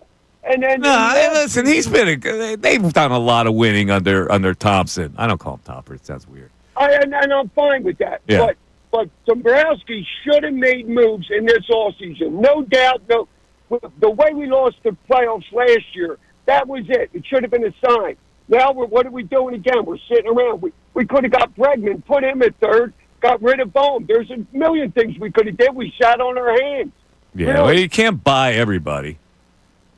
Well, we got to buy someone because what we're doing now, we won't win a series. We won't even get out of the first round. Well, if they make the first round, because that's what we're talking about right now, they are now sixth. Mets, Cubs get the seeds. Dodgers, Padres, Giants, Phillies. That's the way it goes right now. But the Brewers are 1 or 2 games back. The Cardinals. Oh, I didn't look at the Cardinals schedule, Ray. I forgot about the Cardinals. The Cardinals have 36 wins. That Bush League organization. Oh, Bush League. That's right. Kershaw's favorite organization. We'll look at their schedule over the next 30 games and see if they're going to top the Phillies. The Mike Missanelli Show continues. Fanatic Sports Update. Swept by the Pirates. I'm Ray Dunn with this Fanatic Sports Update. Dismal weekend of baseball concluded with a 2-1 loss to the Pirates as the Phillies have now lost 5 games in a row and 9 of 10 games. Paul Skeens overpowered the Phillies lineup on Sunday. That was the 4th time in the 5-game losing skid where the team only scored 1 run. That's not enough for you. Bryce Harper dealing with a wrist issue has hit the injured list as of Friday. He's out until at least June 16th. Tonight, the Phillies will start a 10-game homestand with a matchup with the NL Central leading Cubs. Zach Wheeler gets the start with first pitch at 6:45 down at Citizens Bank Park. The Eagles have mandatory minicamp tomorrow. It's their sole minicamp practice before they disperse ahead of training camp. In other NFL news, the Packers released two-time All-Pro cornerback Jair Alexander earlier today. And in the NBA last night, Thunder win Game 2 of the NBA Finals to even up the series at a game apiece. This update is brought to you by Macy's Backstage. What we find at Macy's Backstage: how about essential warm weather styles, $30 and under, like dresses, shoes, and bags, men's and kids' looks, finds the latest trends, new arrivals, and great prices at a Macy's Backstage near you. I'm Ray Dunn, your home for NBA Finals action, 97.5 The Fanatic and 97.5thefanatic.com.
One and only, apparently. That's who I am. The one and only. It is the Mike Missanelli Show. It's 97.5 The Fanatic. I got a technical question for you. When the iPhone, my iPhone is the 12, I think. All right. So what number are we at now? 16? I think we're at. Is it 16? Thought we were at 15, maybe. Let me look this up.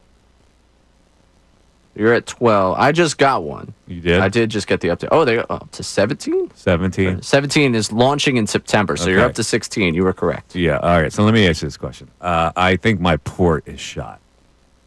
My charge port. Have you tried the clearing out? Like you what? getting a little thing to clear that out? The What? charging port clear out? There's a charging port clear out? Yeah, you can. Cleaning tool, yes. Oh, a cleaning tool. Yes, to clean it out. What do you do? How do you? What's the tool? So Is it it's a like little brush. Yeah, it's like a little brush really? to clear it out with. Really? Where did I get that?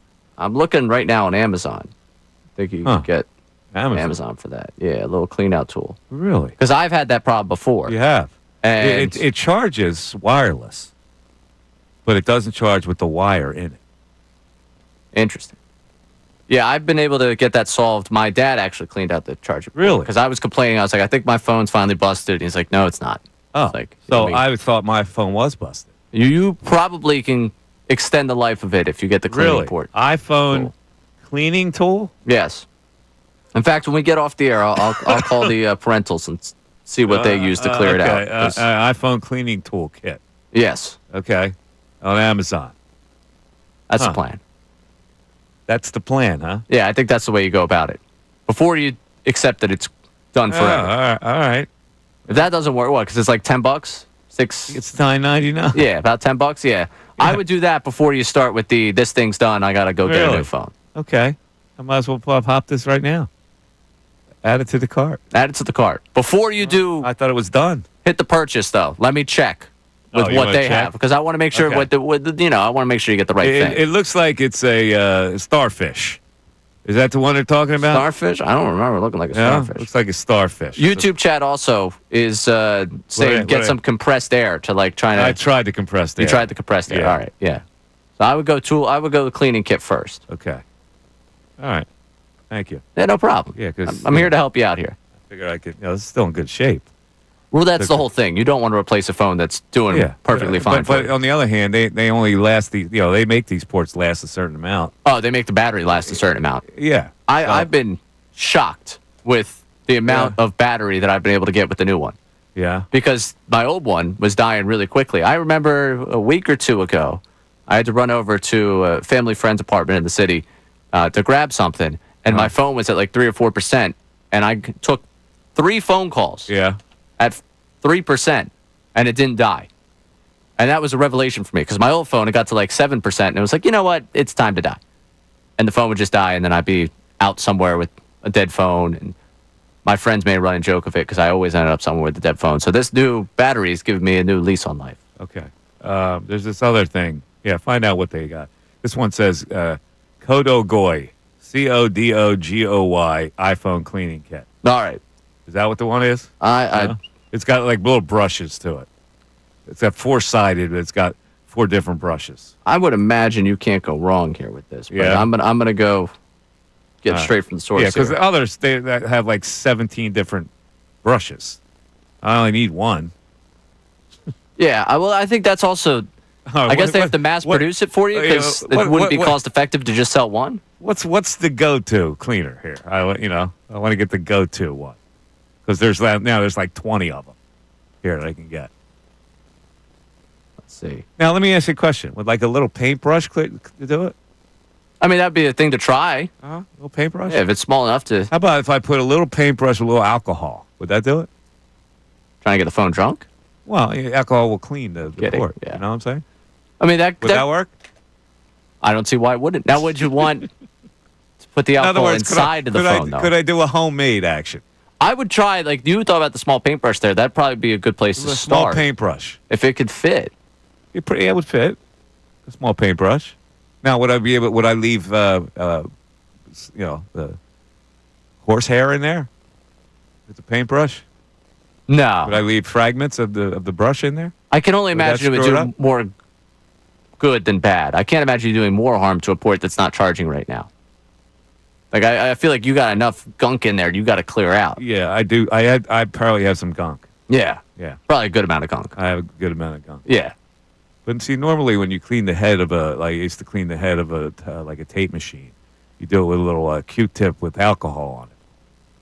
I was trying to do it with the paper clip, or not the paper, the staple. Yeah. And like just break up the staple and trying to scrape it from inside.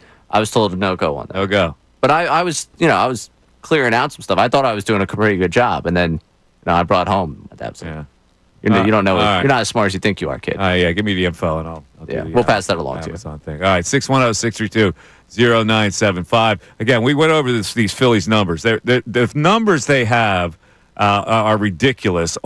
They don't hit breaking stuff. They don't hit non-fastballs. There is a tremendous chart that I saw on The Athletic about how last year, under Kevin Long, who a lot of people want fired, it's always fire the hitting coach. They're not fire the hitting coach. And technically, the hitting coach, in my opinion, does very little. If you have the reputation of being a good hitting coach, you didn't forget how to be a good hitting coach. It's up to the player to then execute once he's in the batter's box. But it is weird that they can't hit non-fastballs. Last year, Alec Boehm slugged .484 on non-fastballs. This year, he's down by more than 140 points, .347. Castellanos, .407 last year, slugging on non-fastballs. This year, .317.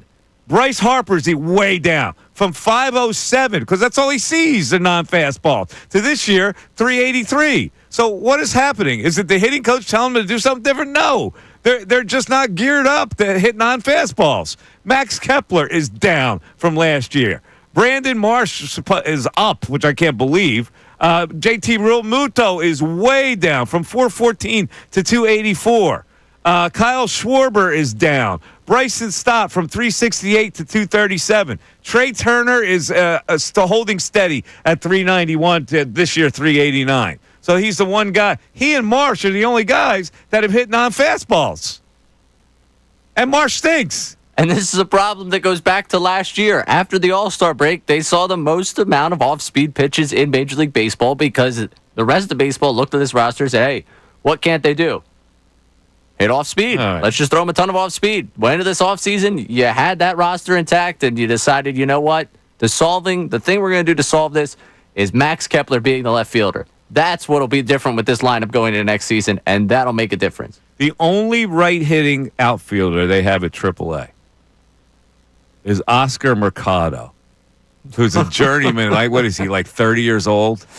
Oscar Mercado. He's like an older player down there, right? If I remember correctly, he got a ring for the NL. Yeah, Oscar Mercado 2022. did? Yeah, because he appeared in one game for them, and they gave a ring to everyone that was a part of that team. God. Oscar Mercado. Oh, boy. Yes, the last time Oscar Mercado played Major League Baseball was in 2023 with the St. Louis Cardinals. He is 30. He's 30 years old. Cartagena, Colombia. He was drafted by where? I went to high school in Florida. There you go. Drafted out of high school by the Cardinals. Second round pick. That's it. That's who they have. Not great. Let me see Crawford's numbers here. Justin Crawford. Listen, last I saw, he was hitting like 330. Oh yeah, he's still hitting like he might have been like 340 at this point. 21 years old. You gotta bite the bullet. I mean, you really have to. Yeah, you really have to do it. Your center fielder are killing you. Oh man. We got two texts that are, I think, one in a bigger conversation. One saying the jolt that this team needs is Harper coming back. And then a follow-up text. This is a different texter now. Jared from Maple Shade. I don't want to look too far into the future, but I'm really worried about the Bryce Harper situation. With his back, elbow, and now wrist problems, the way he swings the bat, what kind of player is he going to be in the back end of this deal? I used to think he'd be a future DH, but if he can't swing the bat, what use is he going to be? Why do I see another Embiid situation where they're paying him and he can't perform? That's not out of the question. And that, to me, coming out of this weekend, there's a lot to be upset about. There's a lot to look at this team and question. Yeah, he got a wrist problem. Man. And a recurring wrist problem. Yeah. All right, I'm looking at Justin Crawford's numbers. He's hitting 349 right now. His OPS is 416. He's slugging 448. His OPS, the OPB is 460. Wow. His on base percentage is 41.416. His OPS is 864. He's having a monster year down there. Oh, I don't know what would stop them. Now, he does have a lot of strikeouts. He got 46 strikeouts in 212 at bats, which is a lot. Yeah, that is a lot. So he's going to strike out in the big leagues. But come on, man! You got to do something here. I'm fine with that being the Jolt. If his quad's good to go, get him on the next bus down here. 610-632-0975. Joe is up next on the phones. He's going to tell me how to clean my port. I need my port cleaned. I think my dad's getting back to me right now about the port thing, so I'll also have his advice coming up. I got a gummy port. Mike Missanelli Show continues. ESPN's Adam Schefter.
Facts. So there's all kinds of mayhem going on in L.A. right now. I was looking at this video. There's a guy on stilts, right? You've seen guys way on stilts. You know? Yeah. So the guy's waving a Guatemalan flag, and I just make you a police officer. The guy's walking on stilts. He's got a Guatemalan flag. They're protesting ICE and all that stuff out there. So the LAPD are out there quelling the crowds, and a cop rips the guy down from his stilts. Like he's in pants, like the stilts are covered with pants, and he like collapses his stilts, and the guy comes tumbling down. Oh God! I don't know if that's how high necessary. were the stilts? Is that necessary? The guy's like 12 feet tall with the stilts. With the stilts. Yeah, probably easier way to get him down. Is that necessary? Probably not. You can grab the stilts. You got him. You come bring him down off the pegs, and then you roll. Sheesh. And then an Australian news reporter who's reporting on the scene got shot with a rubber bullet. Really? Yeah. Wow. It's like she's reporting, all of a sudden, she got hit. Oh, no, come on. Jeez. Let's go back to the phones. Let's go to Joe, who is going to give me some information here on cleaning my port. Joe, what's up, buddy? How you doing? Joe from Norwood. Hey, Mike. How you doing, Mike? Good. Yeah, just save your money on the foam port. Yeah. All you need is a toothpick, cotton ball, and some alcohol. Yeah, so you And stick just kinda the weasel it cotton in ball in there, and you clean it with the alcohol. Yeah. And would a paintbrush That's it. do I the had same thing? Problem. Excuse me? Would a paintbrush do the same thing? Little paintbrush? Well, I saw the put a little toothpick, alcohol. You got to get in there. Yeah, the toothpick it's real gets fine in. in there, so Yeah. you need to get in all the little crevices. All right. Because mine had a lot of dirt.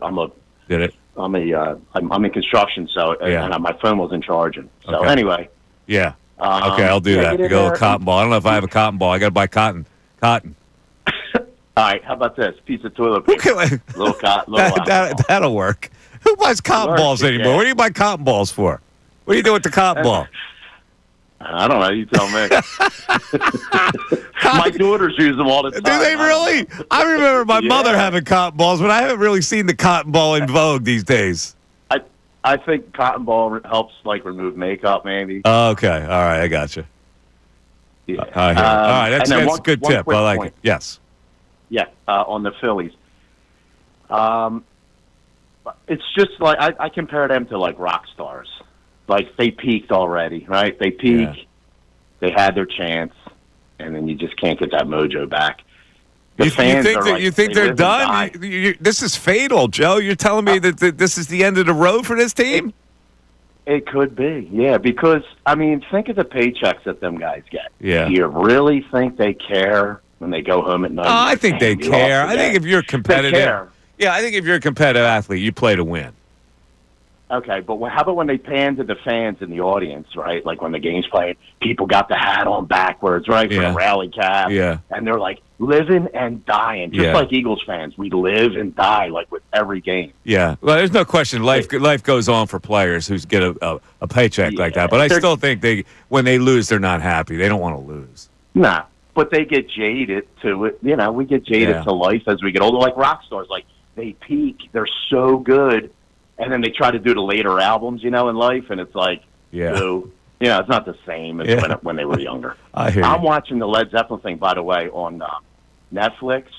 Oh, is there there's a Led Zeppelin thing on Netflix now? Oh man, it is so good. It's 2 hours. Really? I napped off a little bit. I had to go back, but it's so interesting how they came together. And I believe Keith Moon from The Who actually gave them their name. Really? Led Zeppelin, but I'm going to watch interesting. that. They're all they're all kind of sitting in their own room, and I guess they're watching what they're putting together. Jimmy Page is mostly. He was really the heart and soul. Yeah. Oh, I had an interview with Jimmy Page, right? You know that story? You don't know that story? Me and Jimmy Page at the Plaza Hotel in New York City. Really? I interviewed him one-on-one. That's when I was at WMMR Morning Man at the time. At that time, yeah. And they sent me up there to interview. They remastered all their works. If it was right, either you got the interview Robert Plant, or you got Jimmy Page. By random, I got Jimmy Page, and I've always been a Jimmy Page fan. I thought he was an amazing guitar player.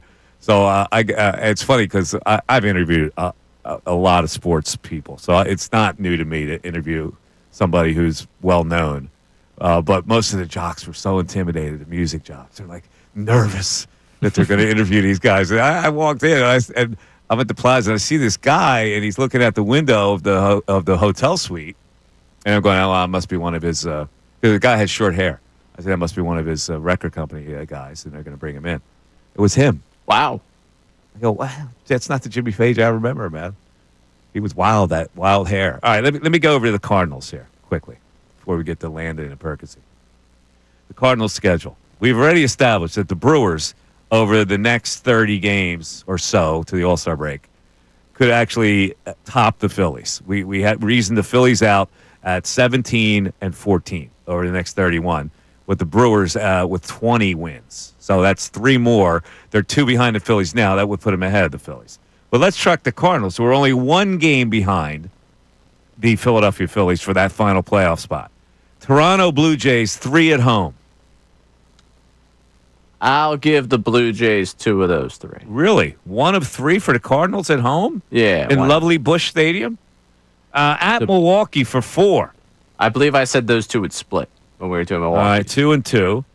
The Chicago at 3 at the Chicago White Sox. Give them all 3. Why not? 3 for 3. Cincinnati Reds, 3 at home. 2 of 3.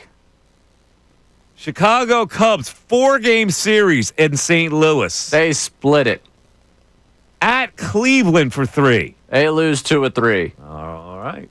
At the Pittsburgh Pirates. They take 3. All 3. 3 for 3 at the Pirates. At the Chicago Cubs for 3. 2 of 3 for the Cubs. The Washington Nationals, 3 at home. They take 2 of 3. And the Atlanta Braves, 3 at home. Why not take 2 of 3? You got the Cardinals with a lot of wins, dude. I know. Hold on a second. 6, 8, 10, 11, 14, 16, 20. Oh, no. That would put them ahead of the Phillies also. Ray Dunn is predicting the Phillies not to make the playoffs. Now, see, that's a clickbait article right there you just wrote. Well, at least until the All-Star break. They're behind. Yeah, I mean, I'd love to know what everyone's health and pitching staff is going to be. I'd love to know what lineup's going to be trotted out there every day for these teams. I got you. These are only guesses. Yeah. I hear you. All right, let's go to Landon and Percy. Landon, you're on 97.5 The Fanatic. Hey, guys. How you doing? What's up, Landon? I wanted to ask you guys, one, who your offense and defensive breakout candidate for the Eagles are, and someone on the Eagles you think might regress. Ooh. You know what's really funny? I think on defense, a guy who might regress is Zach Bond. Really? I think he had such an amazing year last year that I think people are going to offense coordinator is going to scheme him up a little bit this year. He might not have the same year. Offensively, a breakout star on offense. Well, I tell you, that's really tough. I mean, they are kind of what they are. I'll tell you, I think Devontae Smith will have a better year than he had last year. Yeah. I think he'll break out. Zach Bond, really? Yeah, I don't know. It's just a hunch. I guess, it's only because he had such a great year last year that I think this year he won't be able to replicate a Pro Bowl type of year. Okay, but he doesn't mean he has to be awful. No, he'll be solid. He'll be solid. But I think he'll take a little step back. Breakout candidate on defense? Yeah, Bond. Oh, a breakout candidate who's going to have. All right, let me just say I think that Nolan Smith will be my breakout guy. That's a good one. I could see him making a Pro Bowl this year. Yep. All right, you got it, buddy. All right, there you go. You got any breakouts? Yeah, I think it has to be someone on that defensive front if I'm going breakout candidate. That's just where you would go. I'll go Hunt in that. Actually, no, I like Jalix. I like the Jordan Davis on the Peloton. You know? You like Jordan Davis on the Peloton? Yeah, I think Peloton Jordan Davis. He already had a breakout year last year. He's going to top that? I think Jordan Davis tops it. Really? They need some more help with that. So he has the Aaron Donald monster year. Well, no, Carter's going to be your.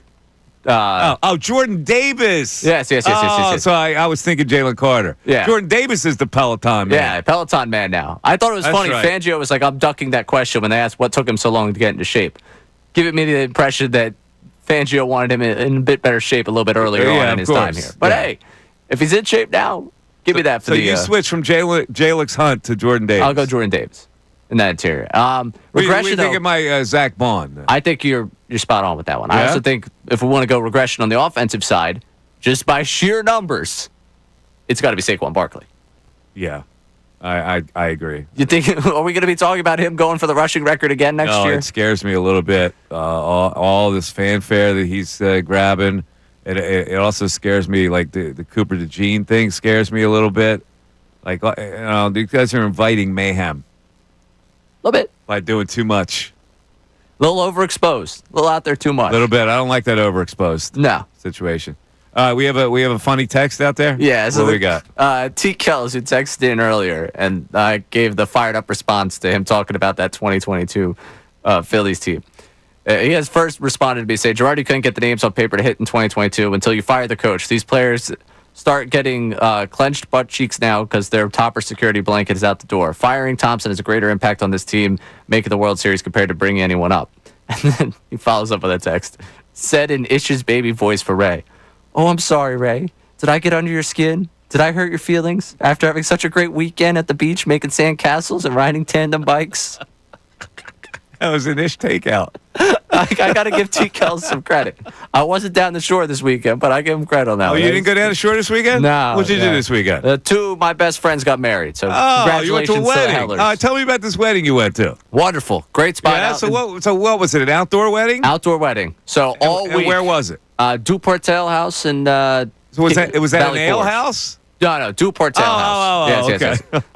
It's like some French Okay. Revolutionary War something. Okay. I had one friend there that was like, the history behind this place. And I was like, dude, stop. You don't care about the history? You don't care about the history? We were in the middle of a cocktail hour having a great time. I wanted to tell you about the history. No. He wanted to educate you. Yeah, I will go look it up at some point, I'm sure. It was a nice venue, though. You're not going to look it up. Why would you look it up? If you weren't interested in hearing about it in the first place, why would you look it up? Probably not, no. You got a million more things to do in your little life there. Yeah. Your little active young life. Yeah, shout out Duportel, or however you pronounce his name, for a wonderful house where my friends got married. Duportel. I thought it was an ale house, you said. No. All right, so wait. Who conducted the ceremony? It was the brother-in-law of the groom. Brother-in-law of the groom. What was it, like a matchbox minister?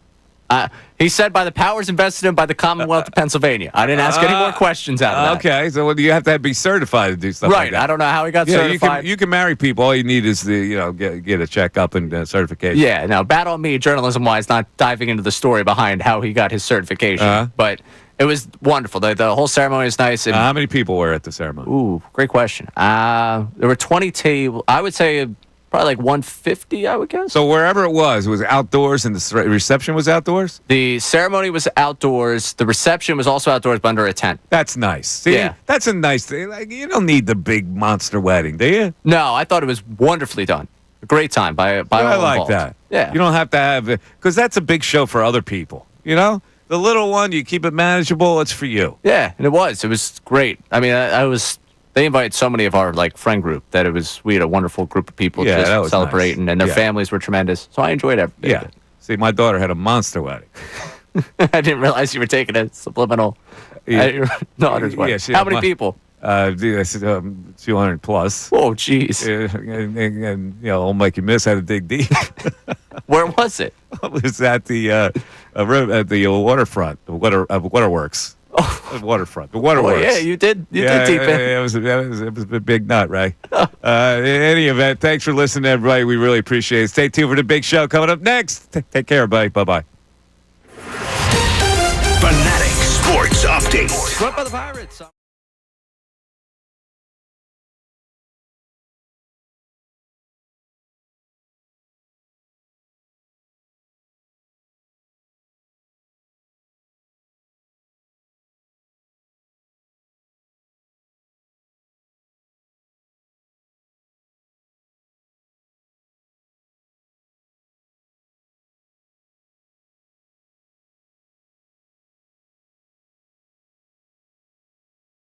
That mandatory minicamp tomorrow with